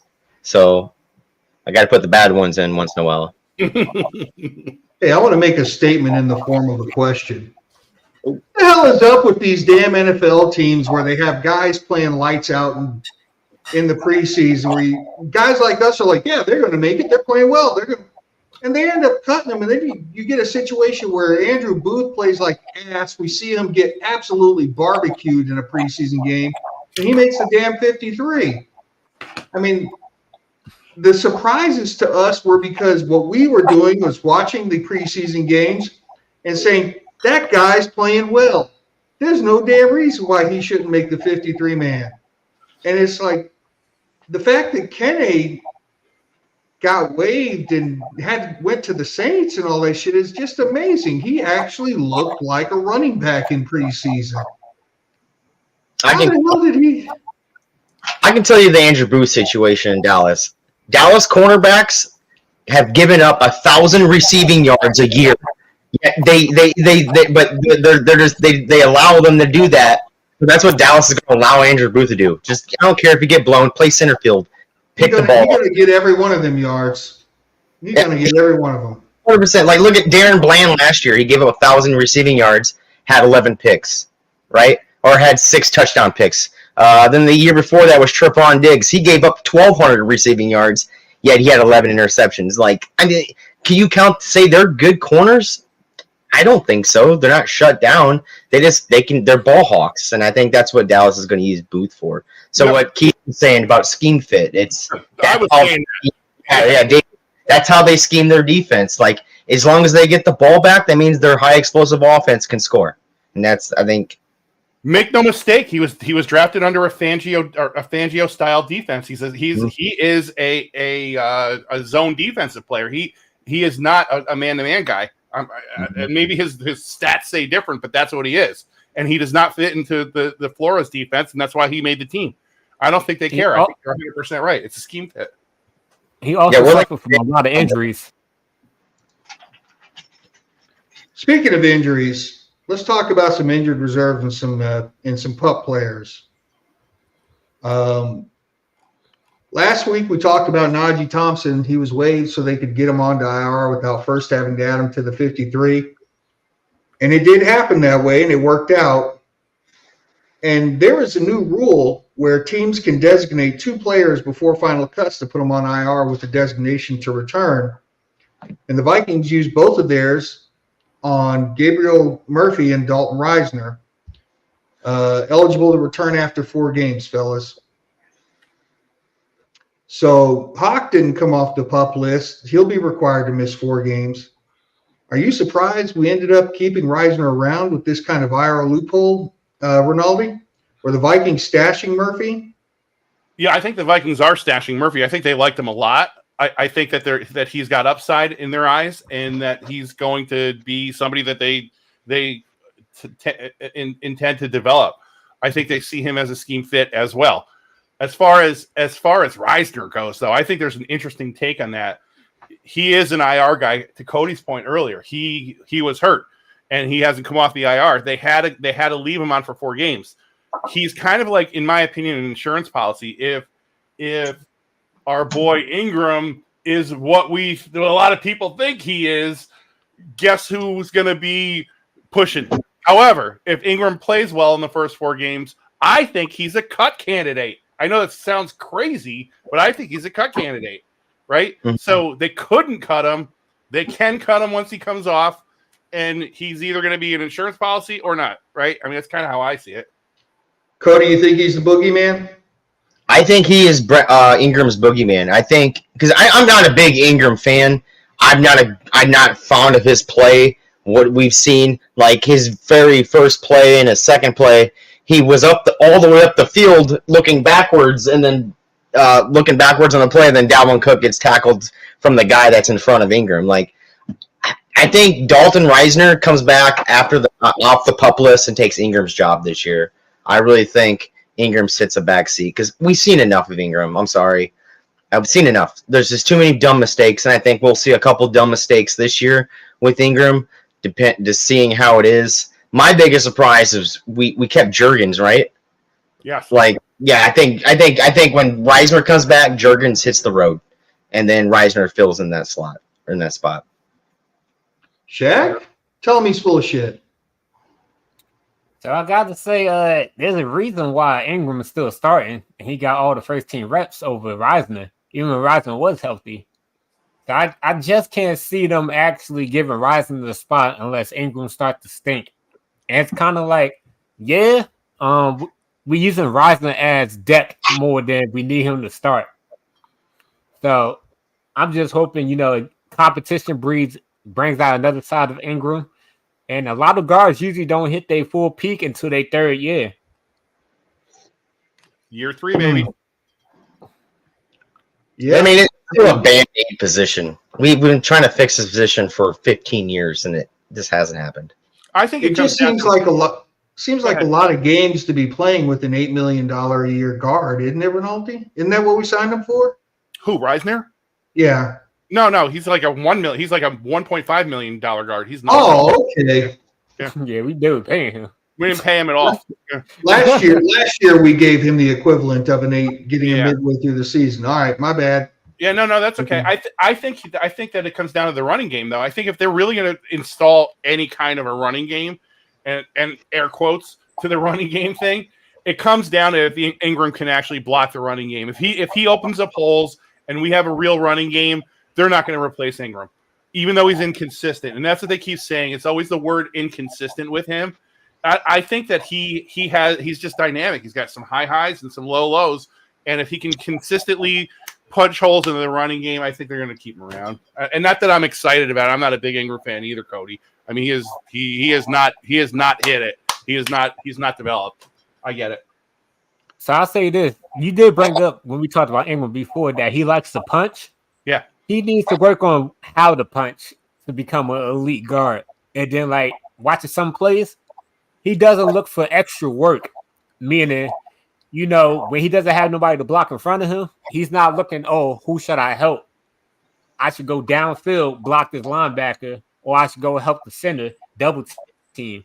He's kind of like a step slow, and I guess he's overthinking. Instead of, I see this person, let me blow his ass up and then make a scene. So I want him to actually go look for work. Basically, go look for something to do instead of looking around. Just do something. Just don't. Why you're 30 yards of the field? Don't look backwards. Just look for the guy that's in front of you and find somebody and hit him. Yeah, basically. By yourself, man. Mow someone over. And he can. He's got a little dude. Did you hear the whistle? Yeah. Did you hear the whistle? No. Keep playing. Keep going. So yeah, he got to work on when to do his punches and like work on his arm technique. Once he get that figured out, he could be a top 30 guard. No, don't say it. 30. Top 30. Top 30. Top 30. Top 64. I thought he said top 10 guard. He said top 30. Top 30. I ain't gonna come on. I'm being realistic here. I would like to see better than top 30. What's up, James? What's up, Woke? What's up, James? We was basically talking Sorry, about guys. They're on injury. Facebook right now. The comments aren't coming up on my StreamYard control board, and that's why I keep backing out to try to refresh. Because when I refresh, they come up, but then the new ones aren't coming in. I don't know what's up with this service that we have been paying for. I'm gonna have to write an email. Same problem. Straight Karen, that ass. I was hoping someone would say that. Put the wig on, the hair sideways and shit. Like,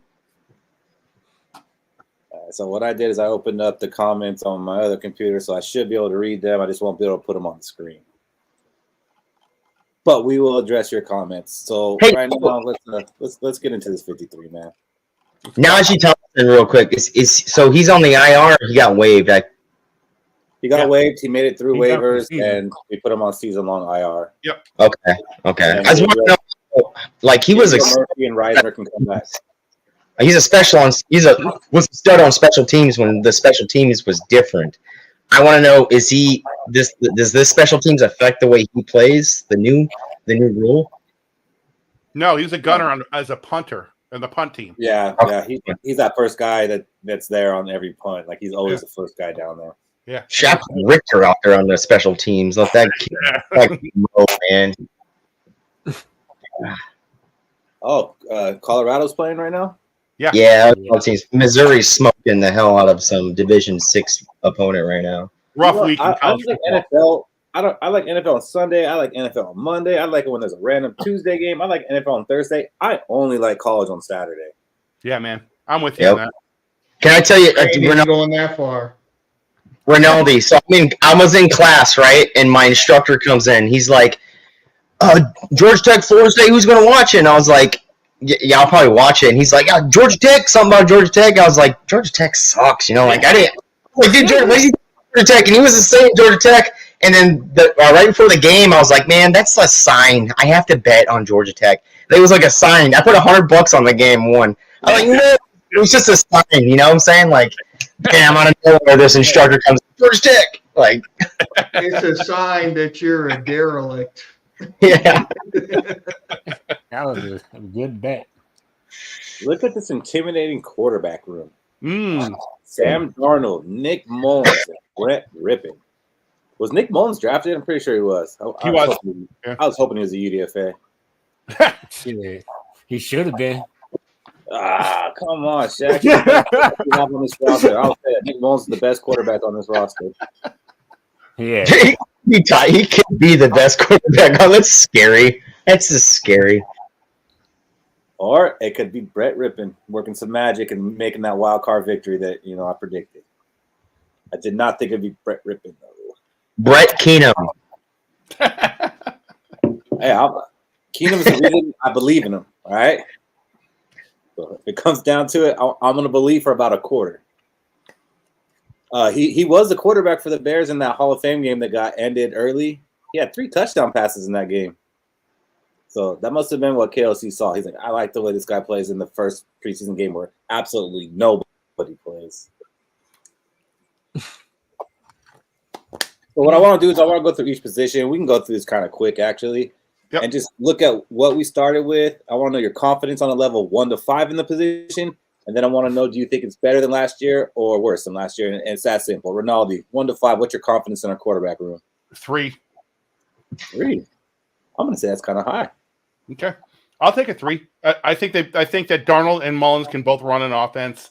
And I think that Darnold has never been a scheme fit anywhere else. I think he could be a scheme fit here. I'm not high hoping it. I'm just saying I think he could do okay.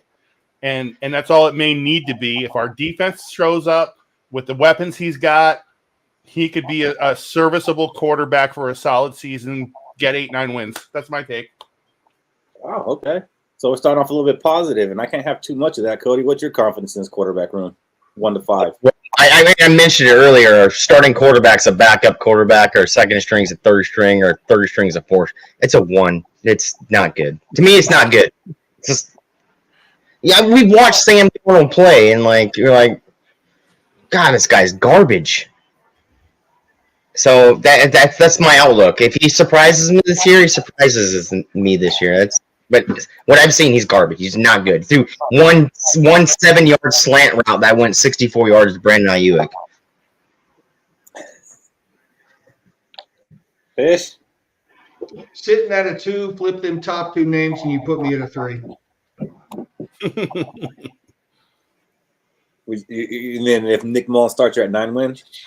If Nick Mullins starts, I'm at 9 wins. Shaq, shed some light on this. The educated one here on these guys. So I agree with Rinaldi and Fish. It is a 3. The only thing, it's not like they actually proved that they're elite quarterbacks to be, considered a 4 or 5. Like those I'll say like maybe a Cowboys or Packers room will be a 4, and then you got the Chiefs and the Jaguars. They'll be a 5. So I give this quarterback room a 3.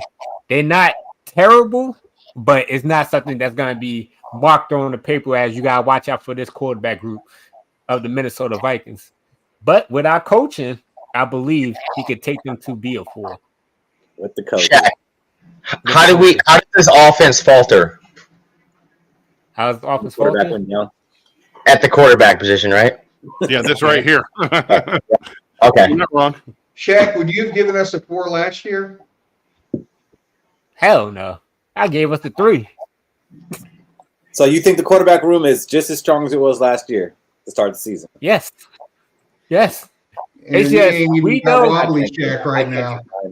No. I just can't prove it yet. I gotta wait till the season happens. But I feel the same thing Kirk Cousins did for us his whole career, Sam Darnold could do. And then we got the same backup quarterback, Nick Mullins. And then if the third straight quarterback is in, the season's over anyways. I just wonder how long it's going to hold up for Shaq that anything Kirk Cousins could do, that Sam Darnold could do. I want to see how long. I want to see how long you hold on to that. What do you got? What do you got? I got him at it's a 2. It's not necessarily a 1 because we do still have Nick Mullins, so he gets it at a 2. Like, yeah, he's gonna throw 3 interceptions, but he's also gonna throw 4 touchdowns and 400 yards, and we're gonna have a chance to win the game. So it's not it's as close to a dumpster fire without being a dumpster fire. Someone didn't like the match yet, right? Yeah. the fluid on there, the match hasn't been laid. That's what it was, Cody. And obviously, to me, last year was better. You're smoking a cigarette at the gas pump right now. Like, with your cell phone to your ear. Yeah. Last year was better, no doubt. Jack doesn't think so, and he thinks he's going to prove us all wrong, and I think that's going to change. Got y'all fooled. I hope he proves this wrong. I really do. So do I. I hope we play this back and laugh after I delete it, but I'll have it saved. We made Kirk Cousins. We can make Sam Darnold. We made Kirk Cousins? Yes. Now, this is not a conversation I want to have, but I have to. That man threw for 5,000 yards with nobody at Washington. Right. Like, Kirk Cousins was who he was in Washington, no matter who the coach was, no matter who the receivers were. Kirk Cousins was the same guy in Minnesota that he was in Washington. Do you know his coaches at Washington? Do you know his coaches at Washington? He had Jay Gruden and Sean McVay. KOC. He had Kyle Shanahan. You want to talk about with coaches? He got Super Bowl coach. He had that at an early perspective in his career and sitting behind RG3. He didn't have to worry about shit. How long did he sit behind RG3, Shaq? He played more than RG3 did because RG3 was 1 year. RG3 a year. One year. RG3 made it a whole year? Yes. Yeah. He got hurt in the playoffs. Yeah, he got hurt in the playoffs. But that whole time Kirk was in Washington, he had coaches. He had a whole coaching staff that was guiding him, telling him what to do. He had a whole system.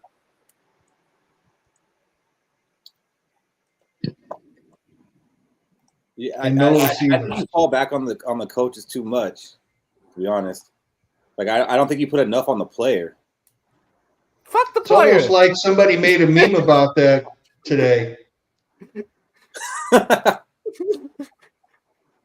like to add to what I said because I think that there's a little more to the story than this. I actually think that we may not be as good as a number one guy, but I think that they're playing Moneyball a little bit with it. I think the whole Brett Rippon thing gives us 4 serviceable quarterbacks as opposed to 3.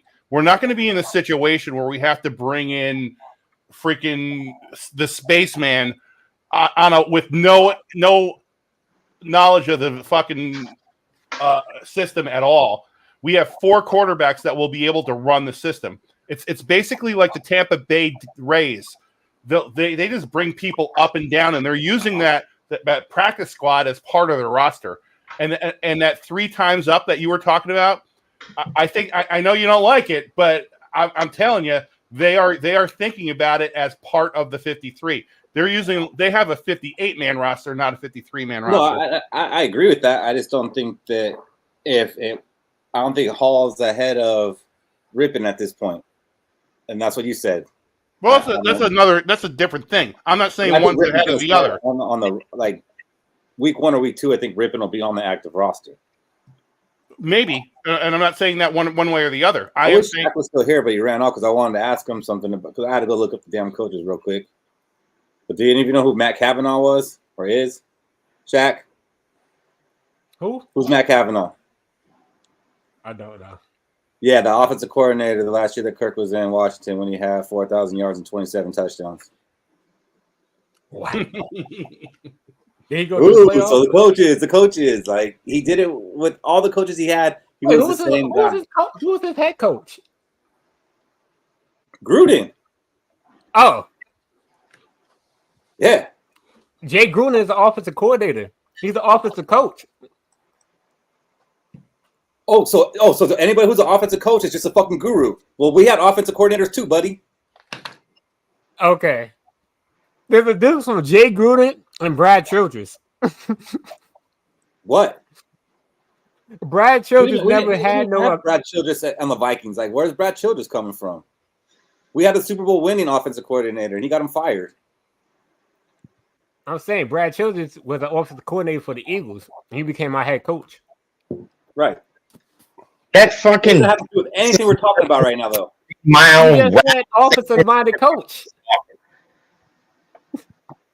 You watch the Green Mile, and that guy that loves the mice that running around. That's Brad Childress. All right, so this is gonna get a little more interesting now that we move on to the running backs. Last year we had Madison, Chandler, Kenne, and CJ Ham at fullback. This year we only have Aaron Jones, Ty Chandler, and some reason we still have CJ Ham at fullback. What is your confidence in this level, Rinaldi? Kind of a 2. I'm a little worse on this room. I'd like another running back in this room. I know that I just talked about bringing him up and down from the practice squad, but it's kind of a 2 to me. I like Jones and Chandler as number 1 and 2. I don't see any depth there, and I don't really want to go to a number 3 running back if I don't have to. But how about a third down back? How about a power back? How about somebody that can kind of do something different than those 2 guys? They're both kind of jukey, speedstery kind of guys, aren't they? Am I wrong about that? Though, like, do you think Ty Chandler is gonna they're gonna rotate each snap? Like, Aaron Jones is the starter. Yeah, he's not the bell cow though. There's no way they're going to make him the bell cow. He's not going to have 350 carries this year. It's probably going to be like how we had Cook and Madison, but with less carries for Cook. So it'll be more split than that year. I think they go into the season at 70-30, maybe 65-35, something like that. I think you're going to see Chandler get series, like full series. Mm-hmm. Keep Aaron Jones fresh. Yeah. I'm way higher on this running back room than I was last year. I'm at a 4 with it. I love Aaron Jones, Ty Chandler. I don't care about the third running back in the league because all they had was a total of 38 carries last year. The third running back on this team. The whole year, they had 38 carries. That was it. I'm more on keeping it simple with these 2 guys. Don't have to play another dude in there. You already know what you have, and I think the offense is going to run through a certain outside zone scheme. You're not going to be pounding it up the middle as much. And Aaron Jones, to me, the Packers don't make playoffs without Aaron Jones. The Packers do not make the play. He had 5 straight 100-yard rushing games that put him over the top. So he's not durable, though. That's the problem for me.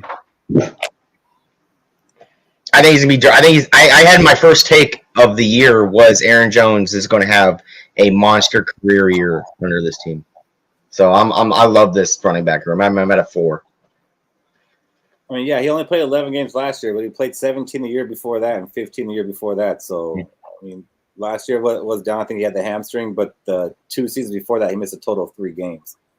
And he's got a lot less carries than, the guys that are his age, too, because of that. So, kind of a double-edged sword there. I mean, I don't know.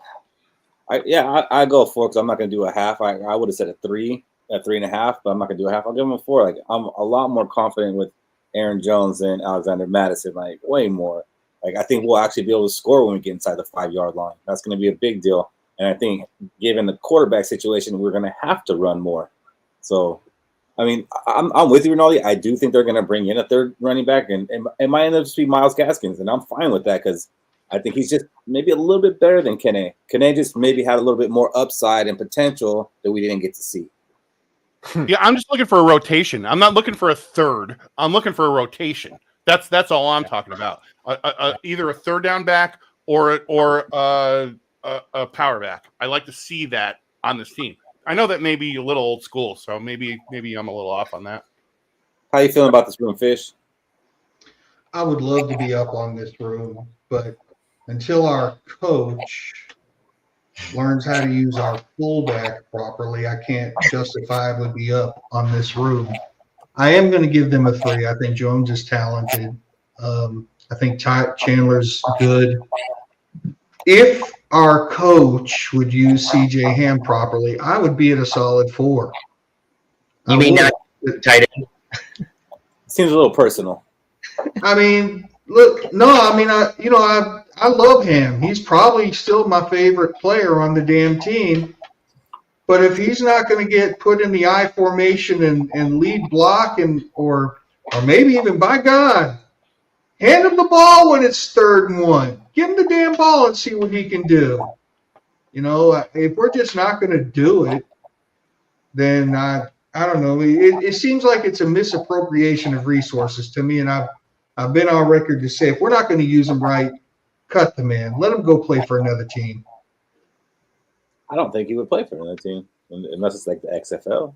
There's only like 8 fullbacks in the whole league, isn't there? Yeah, he's not going.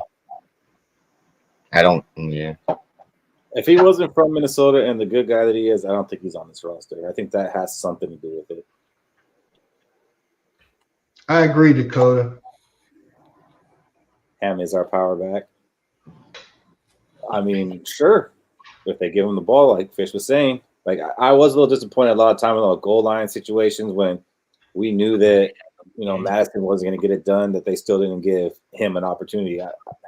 He might have got one carry inside the 5-yard line the whole season. Yeah, they don't use him. You them. can try to sneak it to him, put him in the I formation or that offset I, and, where it's like, all right, we're going to drill it down your throat and just hand the ball to him, that can catch that defensive line off guard a little bit where they were getting ready to tee off and the fullback has the ball. I don't know what Brian Hager's going to have to say once the Lions rookies start getting paid. He loves to talk about Jameson Williams and he loves to talk about Laporta.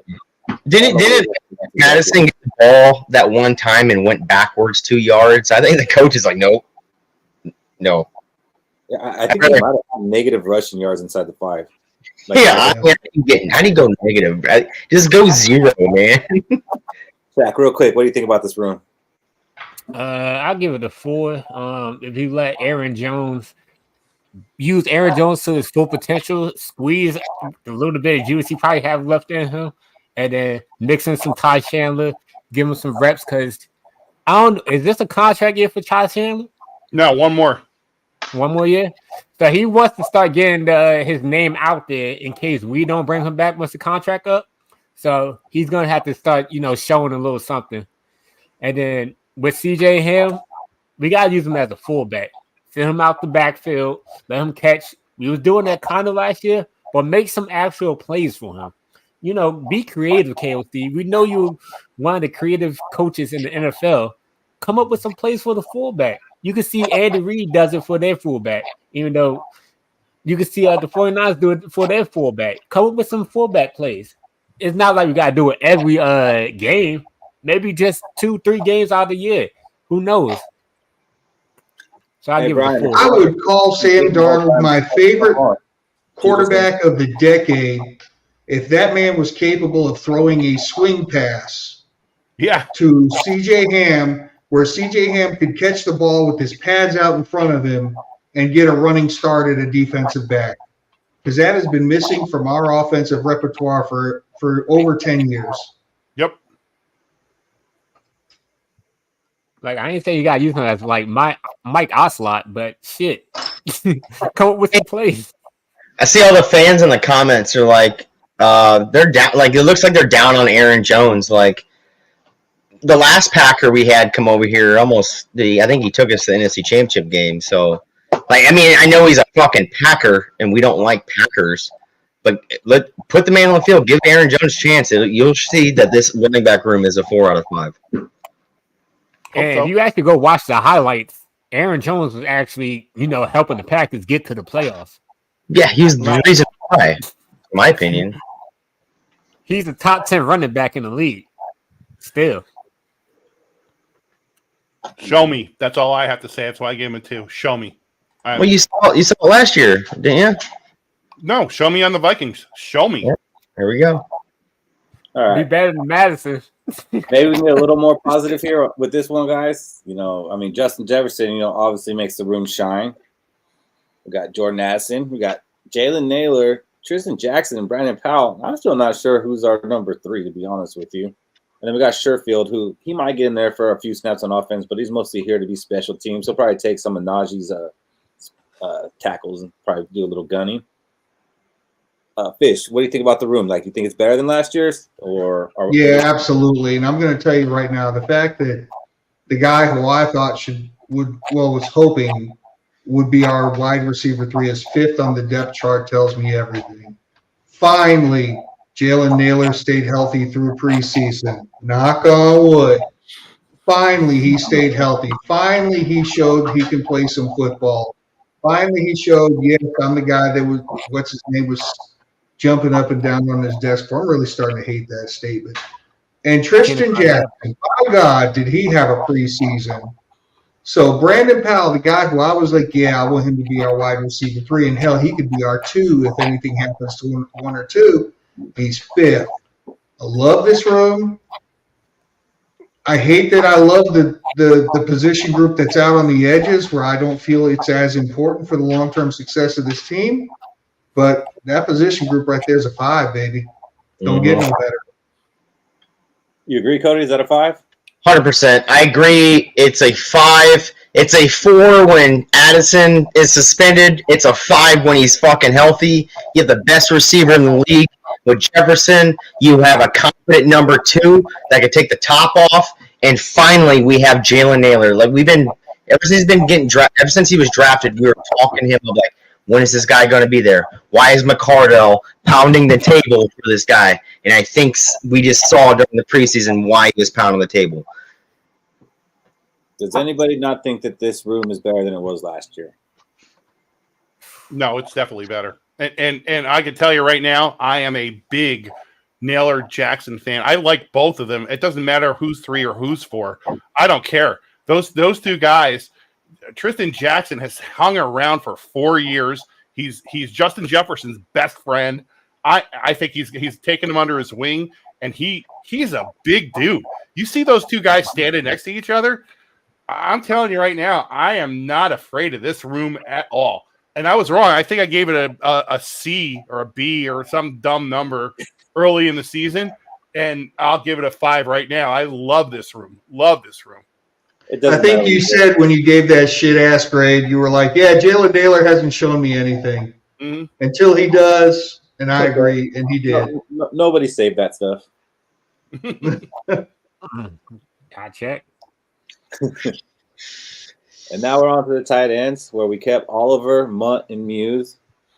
Were any of you surprised that these were the 3 that we kept, Fish? Oh, not at all. Not at all. Man, I just wish I really, really wished some way N'Keal Harry could have made this team. I don't know why. I don't know why I had a soft spot for him, thinking that maybe there might be something there. But I'm going to tell you right now, even right now, with Hawkinson on the IR, I'm going to tell you right now, I'm a 5 on this group. Oh. I think that much potential of Nick Muse being our 3rd tight end right now. I think Oliver's good. I think he's a house with legs. He can still catch. He's going to be good in the red zone. He had flashes of it last year. Johnny Munt is still good. He's a solid blocker, and he's a 3rd down conversion per game. And man, I just got a feeling. I got a feeling that old Nick Muse is going to get into a game and we're going to be like, look at this motherfucker right here doing it in the regular season. Why has he been on our practice squad for the last 2 years? So I'm a 5. Have a Conklin type season. Yeah. But what I hope for more is I hope that Josh Oliver is more involved in the passing game and sheds that label of only being a blocking tight end, because we saw him make some big catches, and especially like in the red zone. So I hope like this season, like we shed that, like, okay. And he came out of college being like the most prolific pass catching tight end in college. Yeah. I said it when we signed him last year. I said he didn't forget how to do that. I just think he gets the label of being a blocking tight end because he came from the Ravens where he was blocking for a quarterback running back, like, so he had to be a blocking tight end, and he was good at it, and that's going to help us in the run game, which I do think we're actually going to run the ball this year. But I do hope we see him, more involved in the passing game and sheds that label of just being a blocking tight end. Would you agree with that, Shaq? Yeah, because we get Johnny Munt from Los Angeles Rams, and we got Oliver from Baltimore, and they both were considered, blocking tight ends who could kind of catch. But I believe they could catch better than national media lets on and the casual fan would think, just because we're not throwing it to them as much. Everybody always thinks about Kelsey and Kittles being, elite tight ends, but that's because they're elite tight ends. There's a whole spectrum of tight end play, and I believe Bunt and Josh Oliver, they may not be the elite tight end, but they could be serviceable. Kind of like when we had Vazante Shenko. He wasn't no elite tight end. He was serviceable, and he did what we needed him to do. So I kind of give the tight end room 3 until TJ Hawkinson come back. I think that's fair. I'll give it a 4. I think that's fair, and I think that as constructed, it could turn into a 4, but we need to see it. We need to see Oliver actually be a pass catching tight end, and we do need to see Nick Muse take a step up and make some catches and kind of be like that Tyler Conklin, who he can come in and get 2-4 catches a game and a handful of touchdowns. And next, we got the offensive line, which, we pretty much predicted who was going to make this team on the offensive line, except for Juergens. I think most of us were out. Fish, what do you think about Juergens making the team? I'm sorry, what? Fish, what did you think about Michael Juergens making this football team? I think he stole the roster spot from somebody who was more deserving. And he doesn't even have to be in that position. We could have Myles Gaskin as our running back 3 right now, but we got Michael Juergens. Week 1, Myles Gaskin will be on this roster. He is. Unless we sign someone, but I don't know. I think if that was going to happen, it probably would have already happened. Like today, they kind of made some moves, so I think it was going to happen. It would have already happened. But I think I'm more confident in this offensive line this year, and I don't know why. I think maybe it's because Udo's not on the team anymore. That might be part of it. Blake Brandel, he's just got to be as good as Ezra, and Ezra wasn't great for us. He absolutely sucked, and it seems like he's doing better than the Jaguars, which kind of sucks, but I think Blake Brandel can be just as good. I'm a little higher on Ed Ingram than you guys. I think that he has progressed a little more every season. Like, yes, he's not an elite guy, top 30. Come on, maybe top 20. I'm confident. And I like Walter Rouse. I think he's going to be a good guy. I don't know anything about Feeney except the rocking haircut, but he's a backup guard, backup center, so that gives us some depth. Brian O'Neill and Darisaw, 2 of the best ends in the league. Like, I have a hard time giving us a 5 because of the interior, but a 4 for this offensive line. I'm going to count the number of good offensive linemen we have, and that'll be my number. 1, 2. I'm at 2 out of 5. A 2. Yeah, I got this line as a 4. When you guys talked about Juergens, so I want to just make a comment about it. I don't think Juergens is an NFL caliber player right now, based on what we saw in the preseason at all. However, when you got to look at development players. And I think the Vikings have been really good at development players. You can check off Nick Muse. It's a guy that's been around for 3 or 4 years, right?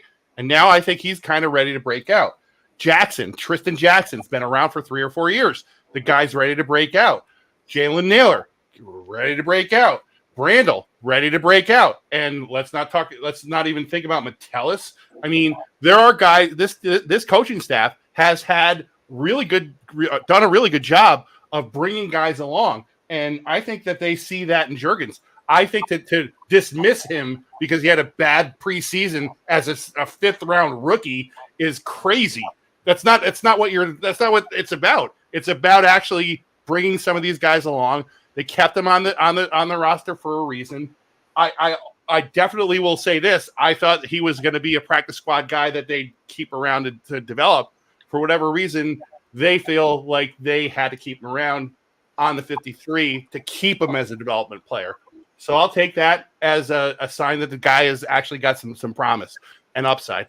So, that's some good perspective. And yeah, I do think they kept him because what you're saying, I think they see something there in the future. They hope he doesn't have to play this year. And if we do go sign somebody, I mean, he's probably going to be one of the first ones cut. I mean, there might be 1 or 2 guys ahead of him, but yeah, I think they did it based on potential. They would like to hold him as long as they can and keep him for the future. And there's nothing wrong with that. Where you at with this offensive line, Shaq?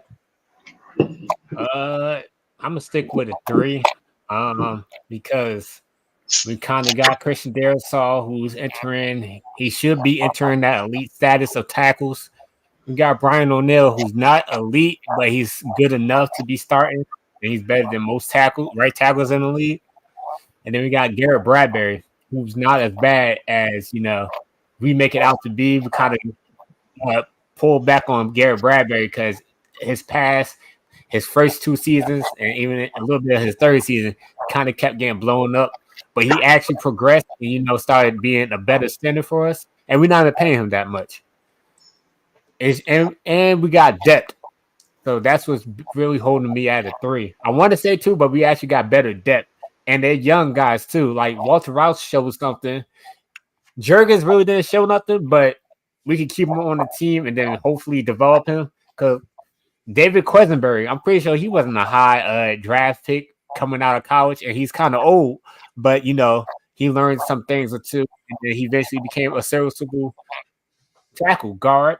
And we got Dan Feeney, who was drafted by the Chargers, and we got him who could play guard or center.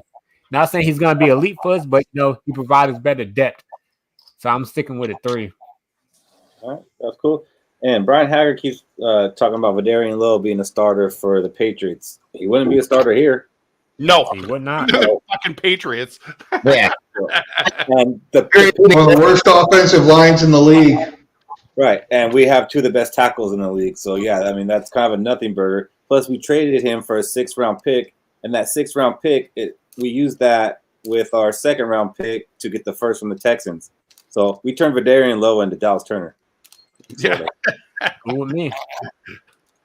Hey, by the way, I give it a 4. I don't think I gave my number.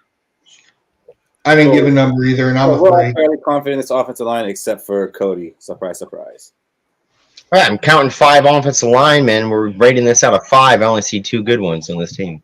I mean, you're like, all right, that's fair. Yeah, but Cody, the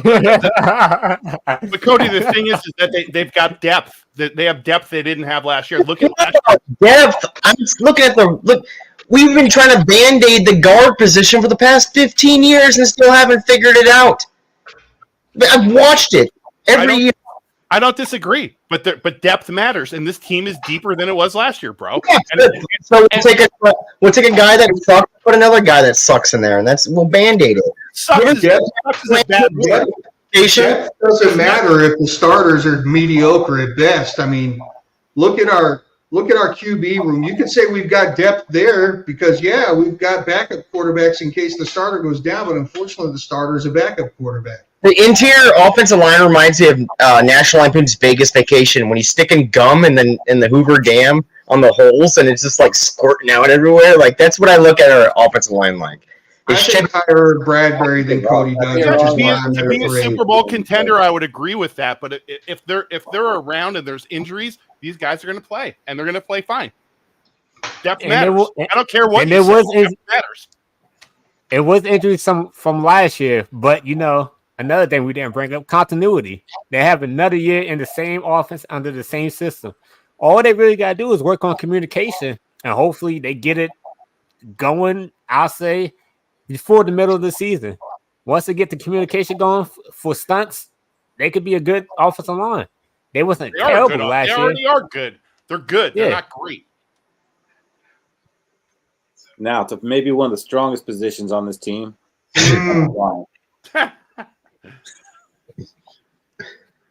I mean, if you look at 2024 versus 2023, do you think maybe we might have improved? Yes. No. Yes. Fish, I got to hear from you first. Why did we not improve? Because we didn't keep Tonga?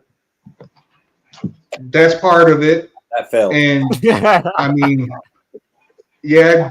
I mean, I'm looking at ass and ass. I mean, I'm a 0. This group sucks. I don't see anything to make me think that this group is going to be able to stop the run at all. Our starting 3, I don't see anything to make me think that on 3rd and 18 that we could get any kind of pressure up the middle. I mean, this ass, weakest position group on our team. Yeah, I'm with Fish. It's not. We have 3 UDFAs on this team. Quessie's first ever fucking pickup. Jerry Tillery, I guess, to be serviceable. Harrison Phillips, he's my 3. I give him the Harrison Phillips a 3. I'm with Fish though. Like the rest behind Harrison Phillips isn't good, and Harrison Phillips is mediocre at best. Rodriguez didn't do anything for you guys? No, not until I see him under live fire. Because I did see him get washed out on some run plays. His first preseason game, I was like, wait a minute, this guy's definitely not like Ivan Pace. He gets washed out a lot. Well, I mean, like I said, we'll see him play. Right. That's crazy. That's 0. That's crazy. And I hope it's a bit of a rotation. I think Redmond and Rodriguez are future people that they can develop. And what is lacking on this line is push. There's no push on this line. It's a 2. I'll give it a 2. So let me start with that. It's a 2. It's not good. However, I do think that Taki is a stuffer. I think that Rodriguez and Redmond are pushers. And I think that we're going to probably end up with Phillips, Tillery, and Bullard as our starters, right? I mean, yes. And that ain't good. Don't get me wrong. I'm giving it a 2, Cody. It ain't good. It ain't good. But it's better than last year. Because look at that shit. It didn't work. I got the same last year. It's better. I mean, you're flipping Tillery with Lowry. Yeah, I take Tillery over Lowry, and I think the upside of Tillery is way different than Tillery was a first-round draft pick. Yeah, I know dude. Have you seen the size of the guy? He's a monster. We're banking on. He was solid as a defensive end, but now he's a tackle. Make me want this season I want 17 games this weekend. We're really hoping. With all the UDFAs we have, we're really hoping we have the next John Randall. That's what it comes down to. I'm not even hoping. Let me just tell you something, Keith. I like what I saw in Jalen Redmond. I would love it if Jalen Redmond took over a starting spot and played well enough to do so midway through the season. That I would, because of all the shit I talked about him, it just makes me root for the guy more after seeing him play well in preseason. I hope so too, but he's another one of those guys that I think if something comes along that they need, I think he's at the bottom. He's number 52 on the roster. So I don't know if we'll ever get to see that come to fruition. I think Taki goes before him. I don't think so. I think they got to keep that big body in the middle. That's what they got him there for. When did John Randall come here? In Minnesota? What year? Yeah, what year?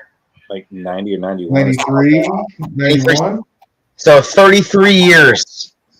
we've been waiting for the next John Randall to come up. No, see, you have. I'm not waiting for a freaking Hall of Famer. I wouldn't mind I'm one. not waiting for like the next UDFA. Like we've had good defensive linemen since John Randall, bro. It hasn't been 33 years. Yeah, fucking picks in the draft. But we're banking on 1990. UDFAs to anchor this goddamn defensive line down. So they got to come from the draft to be good. Like we have to draft for them to be good. Yeah, it has to be, I'd come from the draft to be good. Name me undrafted free agent defensive lineman on this Vikings team since John Randall. Okay, but why do they have to be an undrafted free agent? Why can't I be Jerry Tillery, former first rounder who has a great season? Why does it have to be a fucking undrafted free agent? Because you're hung up on that. UDFA, fucking Cody. Jerry Tillery, I'll tell you why, because Jerry Tillery's like 6'6", 295 and built like a palm tree. dude, he got released from his team. Nobody want to sign him. Like, what are we banking on here? His contract in. You should know that before you say it. Yeah, and why didn't he get re-signed? It wasn't working out. It's the coaches in the scheme, Cody. Yes, has to be. There you go. The match is lit on this one. I'll tell you that. The match is definitely lit on this one. That fire is roaring. I'm with you guys that it's a 2, but I think it has the potential to end up a 4 by the end of the season.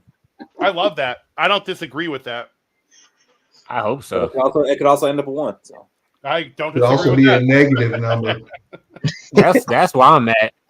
I'm at a 1. you're at a 1 right now, Shaq? Even though your man talking? I called it because it was blatantly obvious. We needed a nose tackle.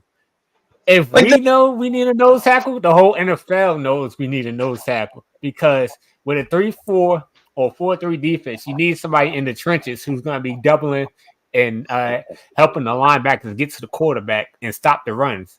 And like if you don't have that, you got the offensive line, you got the part of the offensive line blocking your defensive line, and then the guards and tackles are blocking your linebackers. That means you're leaving your safety as the cornerbacks to tackle. And you don't want that happening. Shaq, do you really understand a 3-4 though? I honestly, I'm going to say it right now. I honestly don't. I've been watching I think Flores complicates it. Flores looks different. So, yeah, he don't have a normal 3-4, but like with a 3-4, you want your defensive line taking on blocks. It's kind of like how you got the offensive line taking on blocks with the D line on the 3-4. You want them taking on double bodies and opening gaps for the linebackers to get through.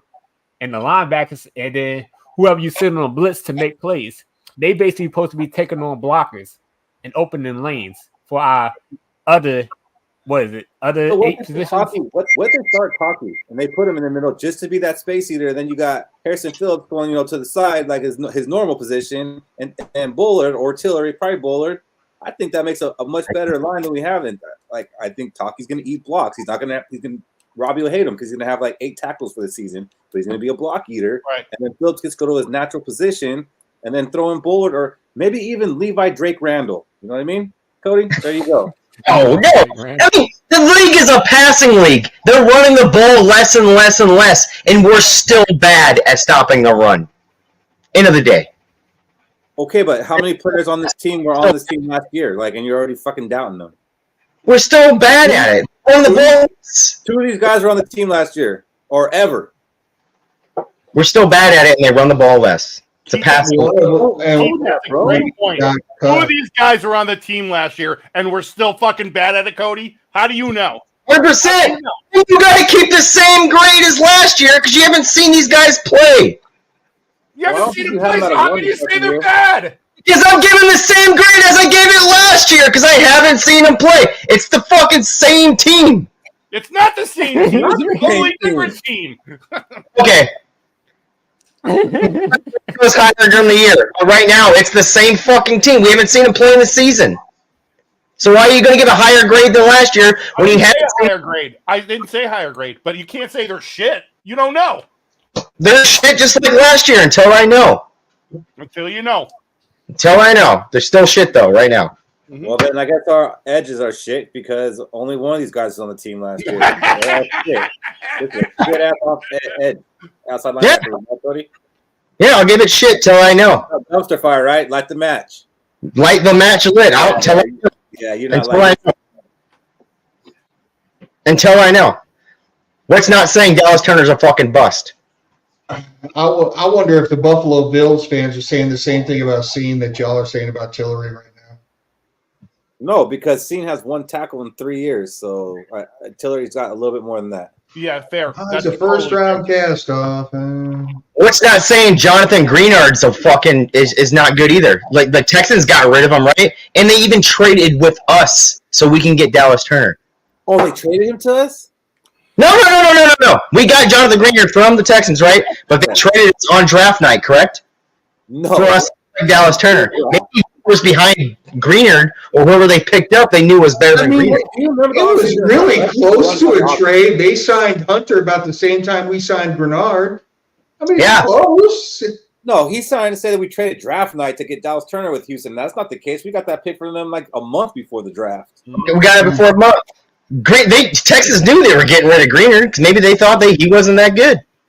What does that have to do with Dallas Turner in the slightest? Because they knew, maybe they know that they weren't high on Dallas Turner. If they got rid of Greenard, why didn't they go for Dallas Turner? You're just digging, bro. When the Vikings first got that second first round pick, it was thought that they were going to package them together for a quarterback. They weren't thinking, oh, we're going to trade it to him, and they're going to take Dallas Turner, and Dallas Turner sucks. Fact. That's not what was happening, bro. Fact. Kool-Aid is running strong. No, the idiocracy is running strong in the center No. of the screen, bro. Yeah, I want to hear Keith on the message chat. Fuck this team, blah, blah, blah, when we're down 14-0 to the Giants. I say that shit in here all the time, but you're not going to tell me that this edge and offensive linebacker is trash and that No, it's no. and they pulled a fast one on us. What the fuck are you I talking don't about? know this edging group at all. I know Daniel Hunter was a force to be reckoned with. Looks like Houston got the better deal of the whole Well, then thing. maybe you should watch more football than just the fucking Vikings, and you'll have some insight on this. Yeah, you watched. Let me know the fucking Texans. Every fucking Texan game. Okay. Give me the fucking Texans game you last watched. I want the date, the week, and everything. Week 16 of the season. Yeah. Yeah, No, I watched him in the playoffs. The playoffs to Joe Flacco. Yeah, I watched him in the playoffs when C.J. Stroud became relevant, right? Cody, if you're going to pay Hunter $30 million or trade him for Grenard and Cashman, you'd have fucking done it in February. I'm sorry, you would have. No, I would have took Hunter. I would pay my good players. A 30-year-old Hunter. Yeah, I don't see that. 30-year-old punter. A 30-year-old Hunter that was dominant last year. Well, Yeah. We'll see how dominant he is this year, and we'll see how dominant these guys are this year too. I mean, Grenard was dominant last year too, but you guys are just going to discredit that. So what's the deal? Because Hunter Texas got the better deal. I got Daniel Hunter over Greenard. Hey, Cody. You're a coach, man. Do you think you'd rather have three guys? So how'd they get the better deal? Yeah, I'd rather have one stud because I know it'll You'd come. rather have one stud. Okay, that makes sense. I think we got 3 studs. So I think we got 3 too. I think we got 2.5. I think that y'all are forgetting that last year we had Marcus Davenport. So this is definitely a downgrade this year. That made it. Imagine that we actually had like a good guy on the other side, then Hunter probably wouldn't have had the stats that he had, and then Cody would have nothing to argue about because he you don't know. We're banking on Dallas Turner to be the next Micah Parsons. All right, so I would love to actually be highly optimistic on this and say a 5.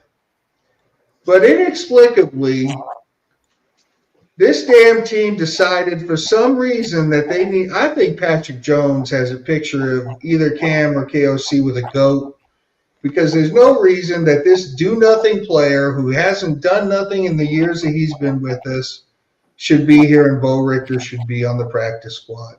You put Bo Richter in Patrick Jones' spot, and I'm going to be a 5.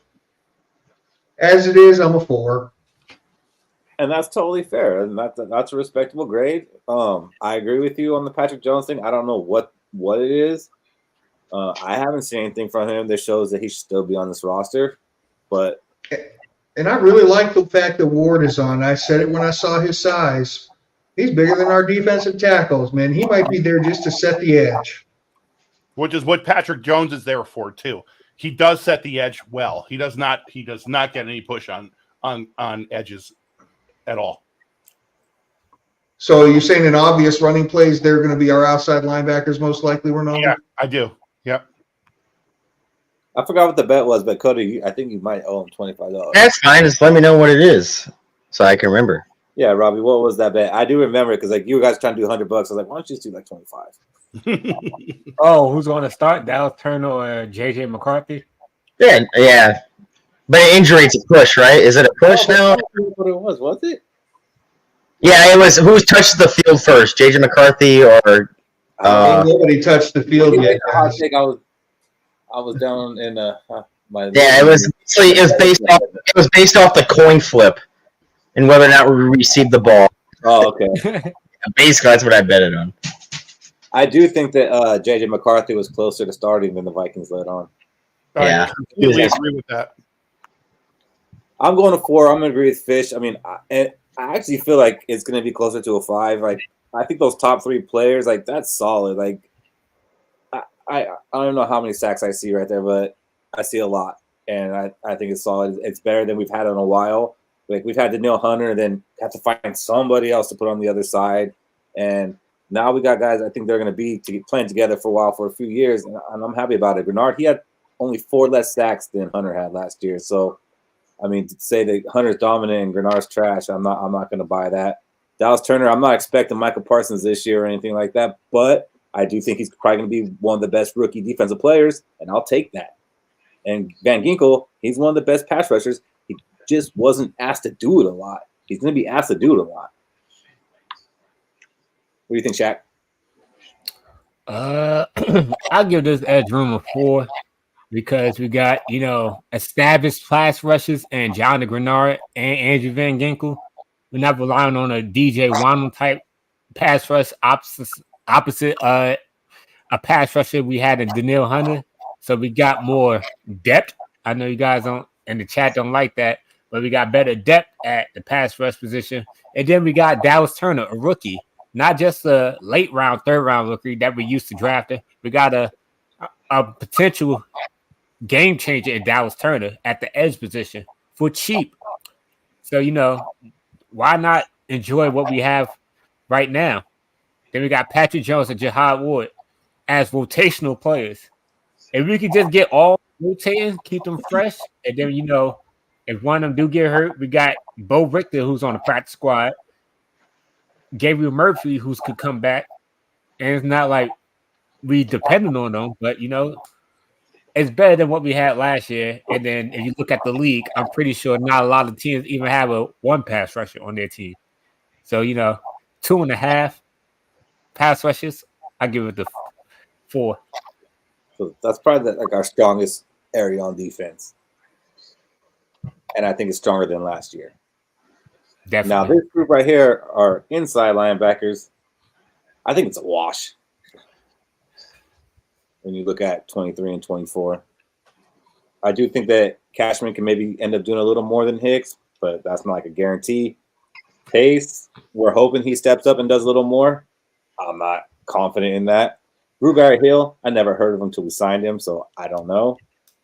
Asamoah, he's on his last dance. What do you think about this room, Ronaldo? I think the room is good. It's a 3 out of 5. and I think that Cashman could be with potential to be a 4 out of 5. I think Cashman's going to rush the passing lanes a little differently than Hicks did. I think he's also capable of covering receivers. So I think it's a little better than it was last year, and I don't think it was bad last year. I think it's a solid. We're only playing 2 guys at any time, maybe 1 most of the time. I think it's okay. It's fine. It's just fine. It's a 3. Fish, after not seeing Blake Cashman play at all preseason, has your opinion changed on him at all? I don't see it. You still don't see it. Okay, let me just say this. I like our front two. I really do. I like our front two. I like Cashman and I like Pace. But Troy Dye, actually, when he had to come in and play, he was pretty serviceable. He was pretty good. He wasn't great, but he was good enough where you saw him make some plays. And I'm pretty much off the awesome law train. So what I'm going to say is this. Because of our lack of depth, I'm twoing this group. Two. I like the front two, but I really don't like the back two.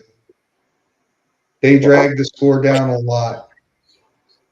But yeah, Awesome. I was high on him, and I think most of us were, and I just kept believing. But that last preseason game, like, it seemed like he was all over the field. He was always close to the ball, but like he was never making the tackle. Like it always had to be like a gang tackle. Like I don't know if he has, just the build to play the position.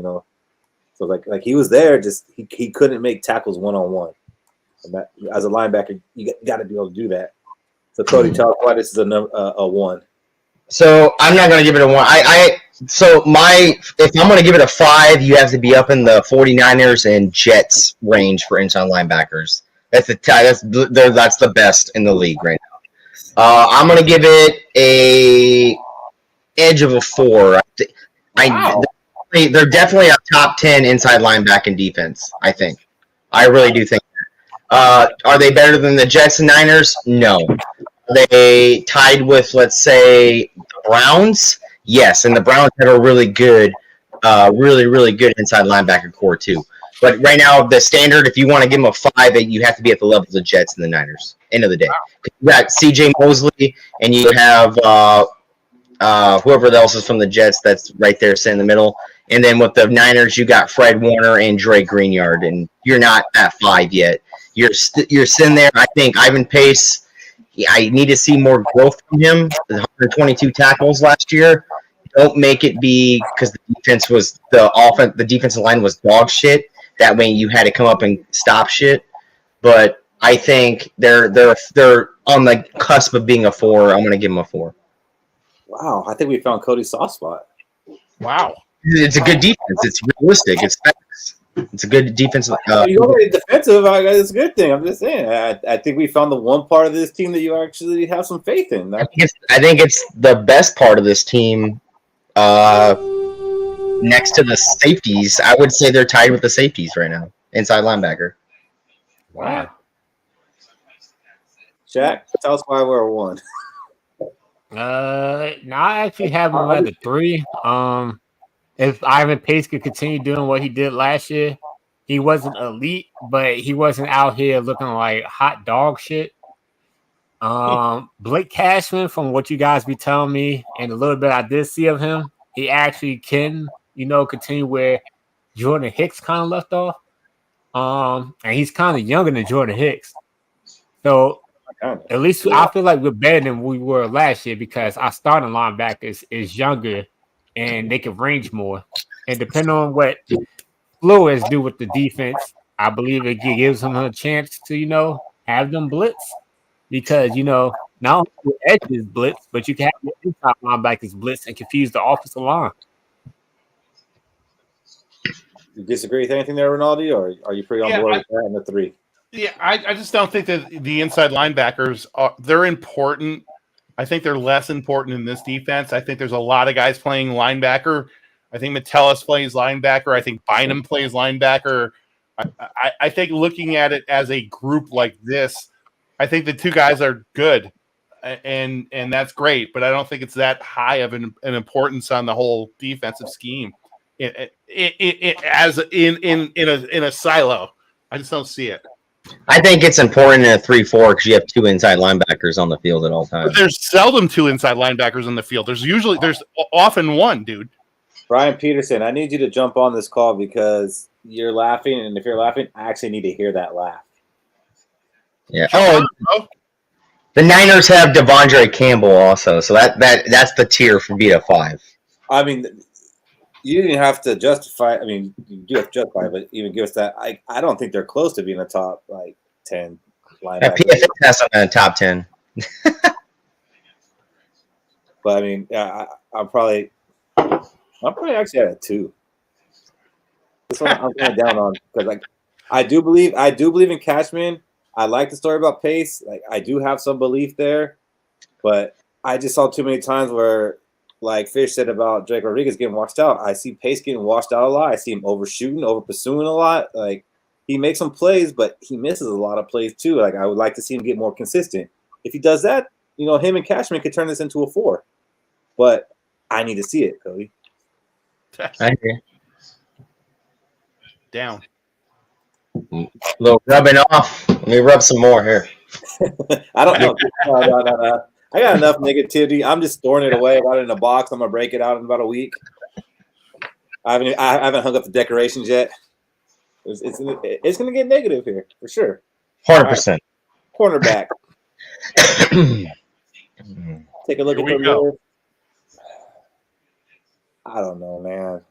A lot of this is going to hinge on Gilmore and Shaq Griffin, in my opinion, because Shaq Griffin's probably coming in a starter, but we didn't really get to see him. And the last we saw him over the last couple of years, he hasn't been that guy that he was on the Seahawks. And it seems like anybody who leaves the Seahawks isn't that guy. So maybe Pete Carroll is just that man. Because even Russell Wilson looks pedestrian. Like I know he's gotten older, but like it almost seems like they just simplified that offense for him and just. He was controlling him or something like that because like he totally lost it when he left the Seahawks. And now Shaq Griffin, like he played on 2 or 3 teams last year. He got cut a couple times.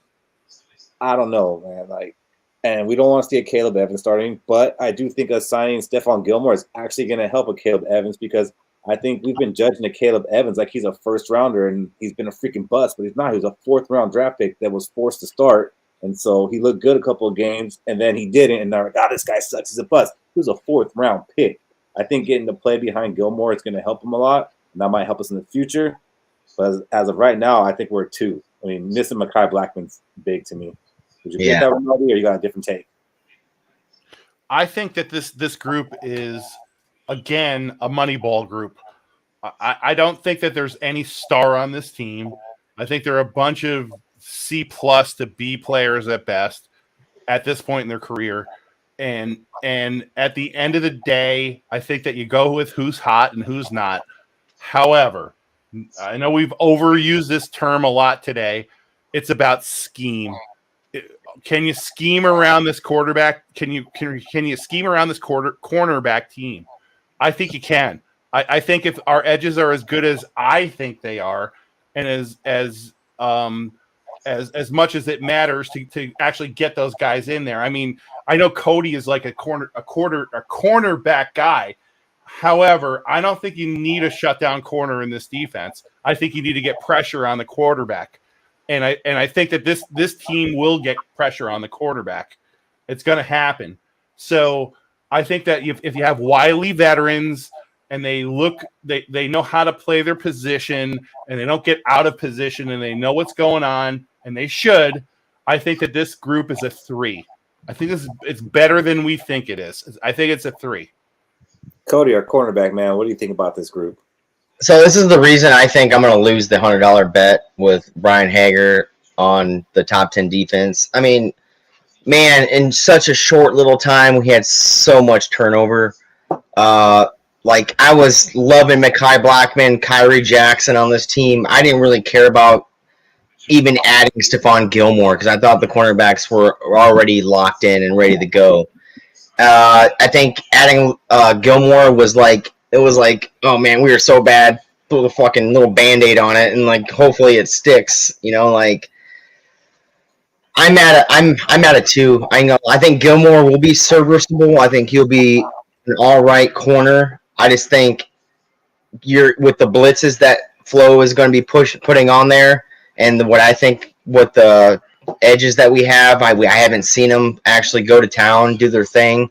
I think Gilmore is going to get he's going to get shown up right here. I think it's just a Band-Aid. I feel like it's a Band-Aid. I don't like it. It's where it's a Band-Aid is in the long term. I mean, there's no upside to this group. They're not going to there's going to be none of these guys are going to be playing on this team next year. Their starters will not be playing on this team next year. Maybe one, maybe Murphy, but and maybe one of the other 2, but I think that's what makes it feel worse than it is. I don't think it's as bad as it is, though. That's why I'm still giving it a 3. I want to be a 3. I'm on a cusp of a 3. I just think it's a 2. I mean, the Flow's defense, I don't think Gilmore is going to be that one guy that's going to, I don't know. I don't like it. I see 3 cornerbacks that are going to be here next year. Well, yeah. Be here. I think Yeah. Cody's man and Caleb Evans is going to be here. And I think Dwight McGlothern's going to be here. Yes, and I think the guy that does change my direction on this cornerback room is McGlove. I'm gonna call him McGlove. That's the nickname. Fuck whoever said that post in the MVFU Facebook page giving nicknames. It's McGlove. I think he's gonna be That was Jeffy. really, really solid. I'm hoping he's gonna be solid, and I hope he just shuts down whatever side of the ball he's on. And I'm a big believer in Dwight McGlothern. UDFA. My one UDFA. John Randall. That John Randall cornerback. Anybody got anything else on the cornerbacks? Yeah, everything you said about Shaq Griffin. Gilmore's old. Murphy's decent. I'm somewhere between a 1 and a 2 on this group. But Caleb Evans showed signs of being able to play, but he can't stay healthy. McLovin is going to be probably ready for prime time in 2 years, I would say. Hopefully he doesn't get pressed into service this year. But I'd say in about 2 years, so 2026 is where I think McLovin's going to really be ready to go, where he's going to be a complete cornerback. Don't know jack about Fabian Monroe. And here's the thing, I was thinking about something as you were saying just a minute ago, Rinaldi, about scheming and all this stuff. At a certain point in time, when you have as many shit players as you've got on your defense, you can't scheme around it because you don't have enough good players to cover for them. Byron Murphy Jr. cannot be in 3 different corner positions at once, so he can't help with the coverage. If the defensive tackles can't get any push, and if the only pressure comes from our edges, and even if and they're not going to get home all the time, we are going to get exposed. We've got too many players who are subpar.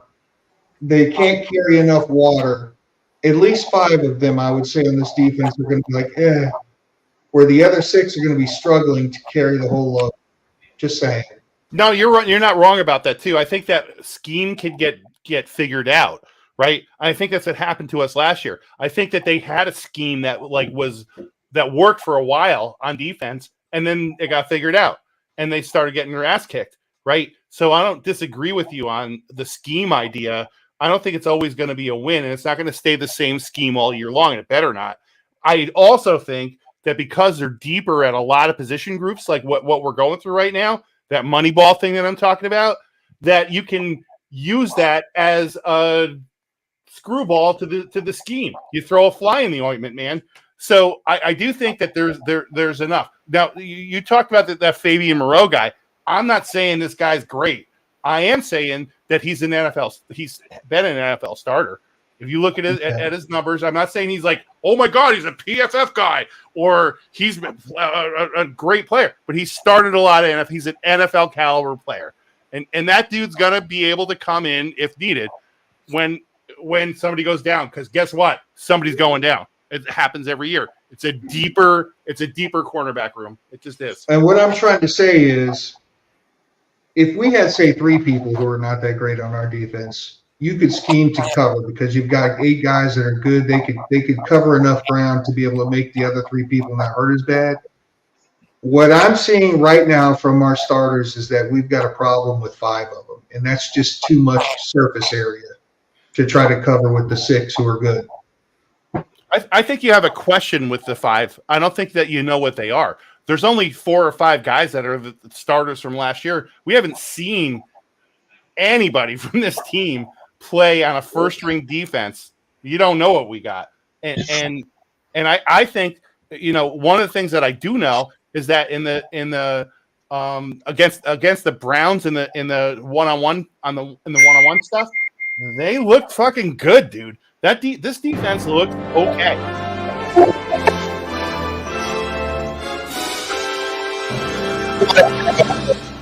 lot of turnover for a defense. Like, are they going to come together week one? Well, talk about turnover. Look at this right here. I mean, I messed up the one error. I thought I had a perfect PowerPoint. The one error I have Lewis Singh still. Oh no, it is perfect. Fuck yeah, it is perfect. You caught him. Okay, so look at like you talk about continuity. Like all the safeties that are on the team this year were on the team last year. Yeah, that's it. That's half the defense. Hey, you know what the unfortunate thing about that is? We get all the way back to the safeties before we're tough in the middle. Yeah, that's not good. I thought you liked the linebacker core. Yeah, inside linebacker core, I like it a lot. Don't they play in the middle? But that's 4 yards of carry. I'm just saying they play in the middle. It's 4 yards of carry. They play Well, in the middle. neither of them are exactly like stout run stoppers, from what I've gathered. I mean, 4 yards of carry, 16 yards of reception. Just saying they play in the middle. You like them. And we really like the outside linebacker. So together, we like this defense, to be honest. Kind of, potentially. I like your Common Core math, Keith. I like it. I mean, we're a team, right? All right. So the defensive line, we all agreed, like that's probably the biggest concern on this defense. But aside from the defensive line, I think that we kind of like the defense. I do. Jack? I mean, I gave the inside linebackers a 2, so I mean, I'm giving 100 to Hagar before the season even starts. So, Shaq, where are you at with the safeties? So with the safeties, I give it a 4. You know, you got your mix of those safeties, depending on what B-Flow does, have them blitz, have them drop back into coverage deep, or have them covering the flats, middle of the field. It depends on where he lines them up and have them doing different things. I feel like they're going to be the lead of our defense. Yeah, we're going to have our edge rushers and D-line, but I feel like our safeties is really going to control our defense and how far we could go. That's fair. So I want to give it a 4. get squared away with Cody and Brian Hager. You guys had a bet on the defense this year? Are we Yeah, being top 10. So, Brian, you're good with that, right? Cody says we're going to be a top 10 defense because he just said our defense sucks right now. So that's what makes me like, he likes to say a lot of stuff, but when it comes to push, he kind of backs off of it. It's hard. See, Look at the cornerback. I mean, man, if I would be more confident in this defense with Mekhi Blackman and Kyrie Jackson on the field. 100%. 100%. But and where I think we're going to get, it's a passing league. We're going to get torched. And then even though it's a passing league and they run the ball less, we're still going to get torched that way too. Another strong part of our team. You're going to see a lot of them.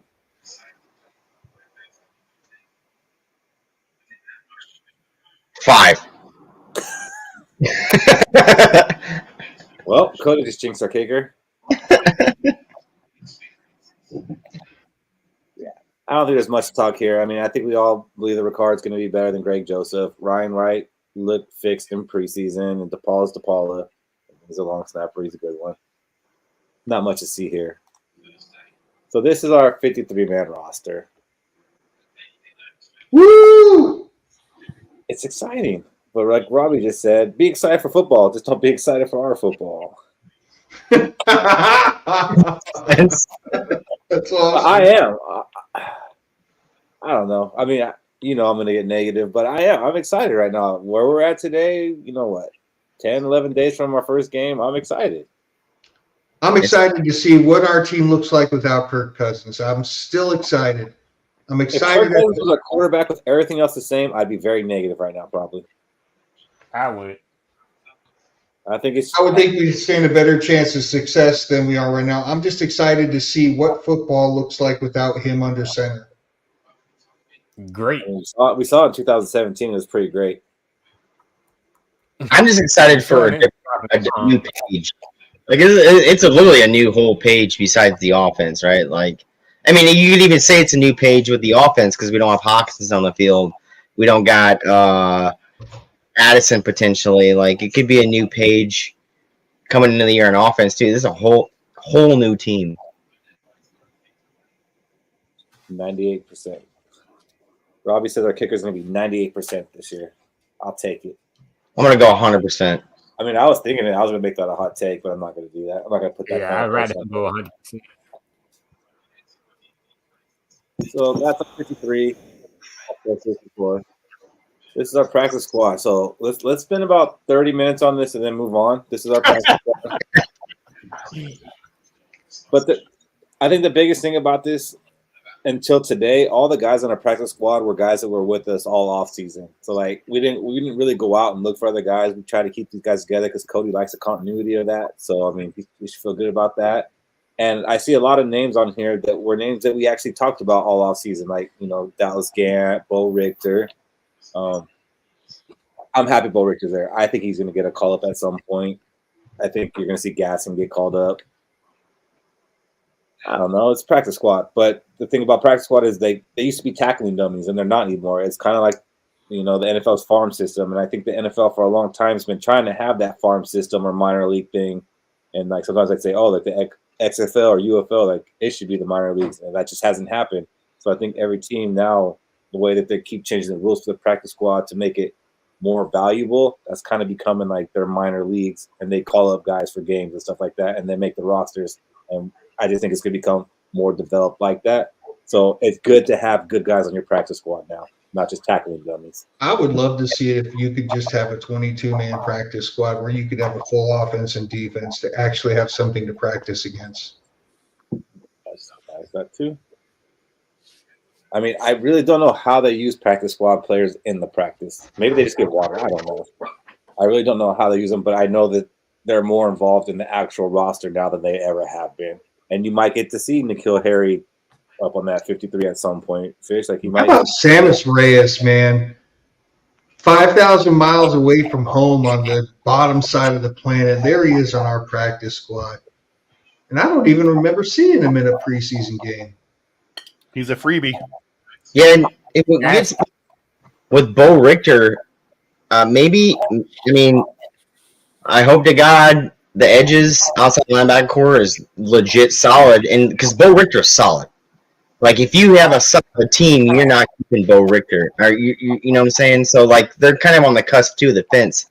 They kept Bo Richter, and I love the move because if you have, and not just because of injuries, but because of the play is Van Ginkel that guy, is Greener that guy. Like what if they start playing bad and then you got Bo Richter being called up? And that's what I like about Bo Richter.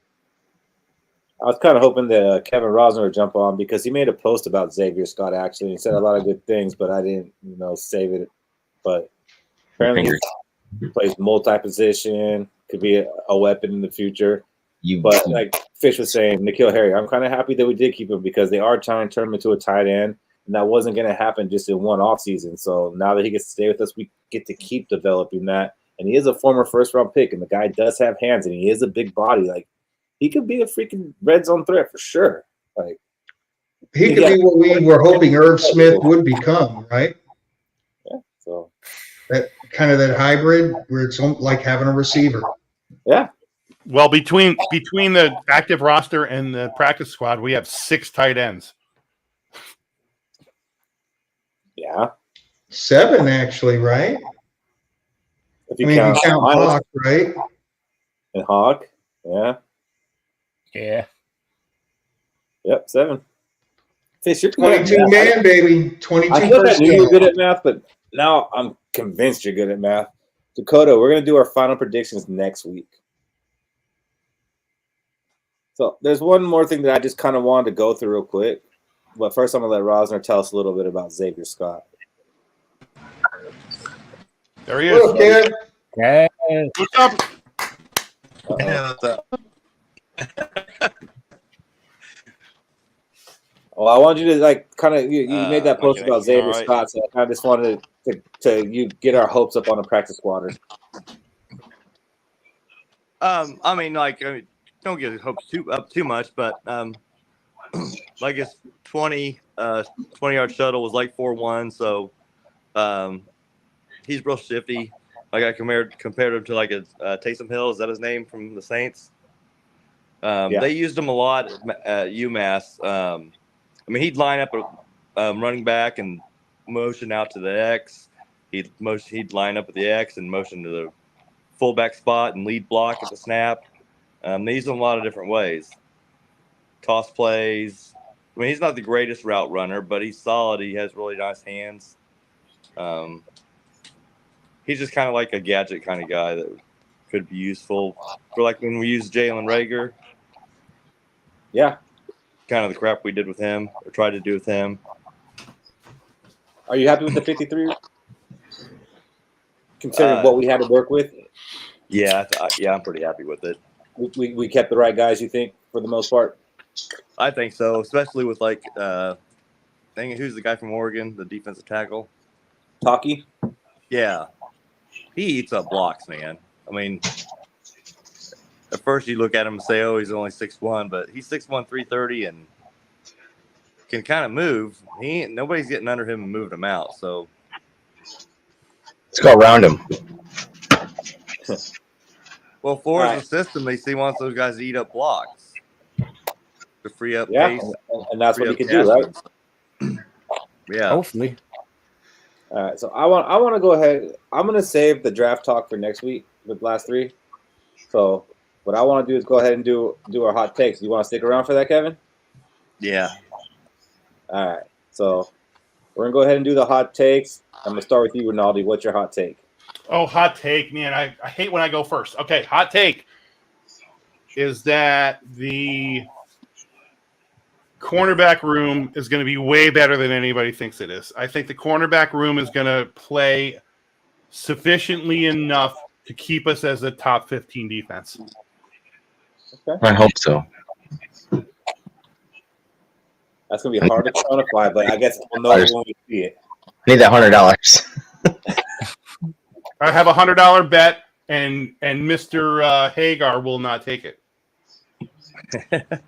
I'm not surprised. Cody, what's your hot take? My hot take is going to be our man, Jalen Naylor, goes off for over 675 receiving yards this year.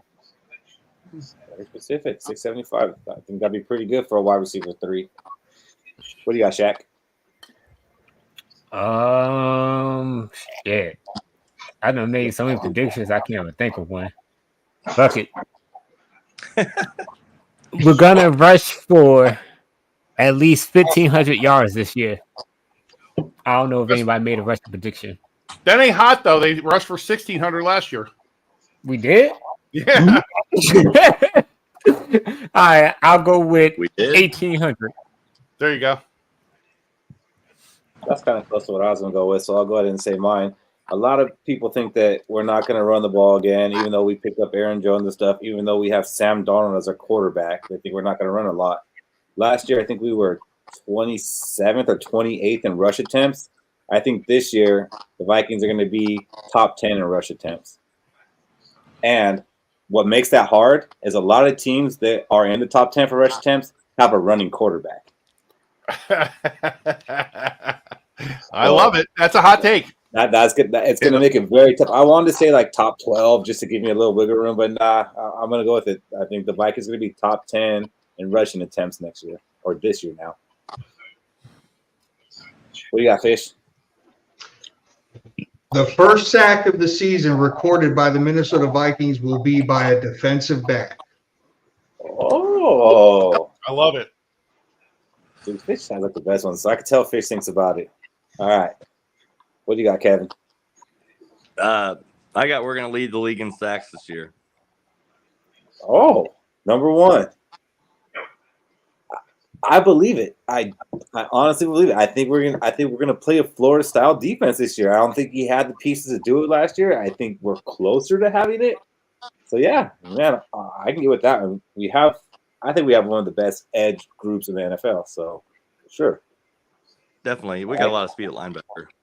Yeah, I like that. And with that, we're gonna go around the horn and end it. What do you got, Rinaldi? Listen, man, I cannot wait for the season to start. I think this team is going to be competitive every single week. I don't think we get blown out by anybody. I think that we can win. I'd be happy with a 2 or 3 win first 5 games. I'd be happy with it be 2 and 3 at the break. And if we do that, we're going to the playoffs. that is my night, and I'm going to rest my laurels, and I'm going to keep saying it. 2-3, and we go to the playoffs. 2-3, and we go to the playoffs. Say that for a hot take next week. What do you got, Shaq? You guys need to enjoy your last week of non-football stress, because by the time the season starts, you're gonna be smoking all Marlboros by the pack. I'll just say, make sure you guys like, comment, and subscribe on YouTube and Facebook, and follow Let's Go on TikTok, because you got your boy Keith. He constantly putting out programs and videos about what's going on with the team, and we're just trying to grow this thing and become a better broadcast channel for you guys. Roslyn, you got last words? Amen. Yeah, I say stay positive. First 5 games are tough, like Rinaldi said. It's going to take a little bit for everybody to get together and, playing the scheme. We got a lot of new guys, so give them a little bit of time. But stay positive, whether you want to call it a rebuilding year or whatever. I don't want to call it rebuilding year, and I think by them spending $10 million on Gilmore, they don't think it's that way either. Yeah, what do you think, Fish? All I'm asking for is for Sam Darnold and our defensive tackles to exceed my expectations. That's why I'm stuck at 7 wins, is because I just don't have the faith in them to do better. If they can just exceed my expectations, then we could hit the playoffs, and we could, I wouldn't say be dangerous, but we could hit the playoffs. Skol. What if Brett Rippon exceeds your Darnold expectations? That would be fabulous. Channels his inner Case Keenum. So let me just say it like this. I need the quarterback and the defensive tackles to exceed my expectations. I just had to make it Keenum-like, and I couldn't get there with Darnold. It's so tough. What do you got for us, Cody? My expectations are super low. I get it. You've been hearing me week in and week out. But it's for a good reason, right? Because when things do go right, then I'll be happy. I'm not disappointed. Right now, I'm gonna start the year off disappointed and move up. What's that Murphy meme? He's like, can't get mad if you're fucking disappointed, right? So I'm gonna be at that. Man, football is right around the corner. College football is Saturday. The big teams playing college football. All right, we're gonna have a good time. Go Hawkeyes, even though our offense sucks. But other than that, don't beat your dogs, don't beat your kids, don't beat your wives. Sacrifice a kid for a Super Bowl. Have a great night. Have a safe weekend, and always Skol. All right, we'll be here next week, and we're gonna make our final predictions on the records and all that kind of stuff. We're gonna do some other cool stuff. For the one person who's still watching, God bless you. Until next week, let's go. Let's go.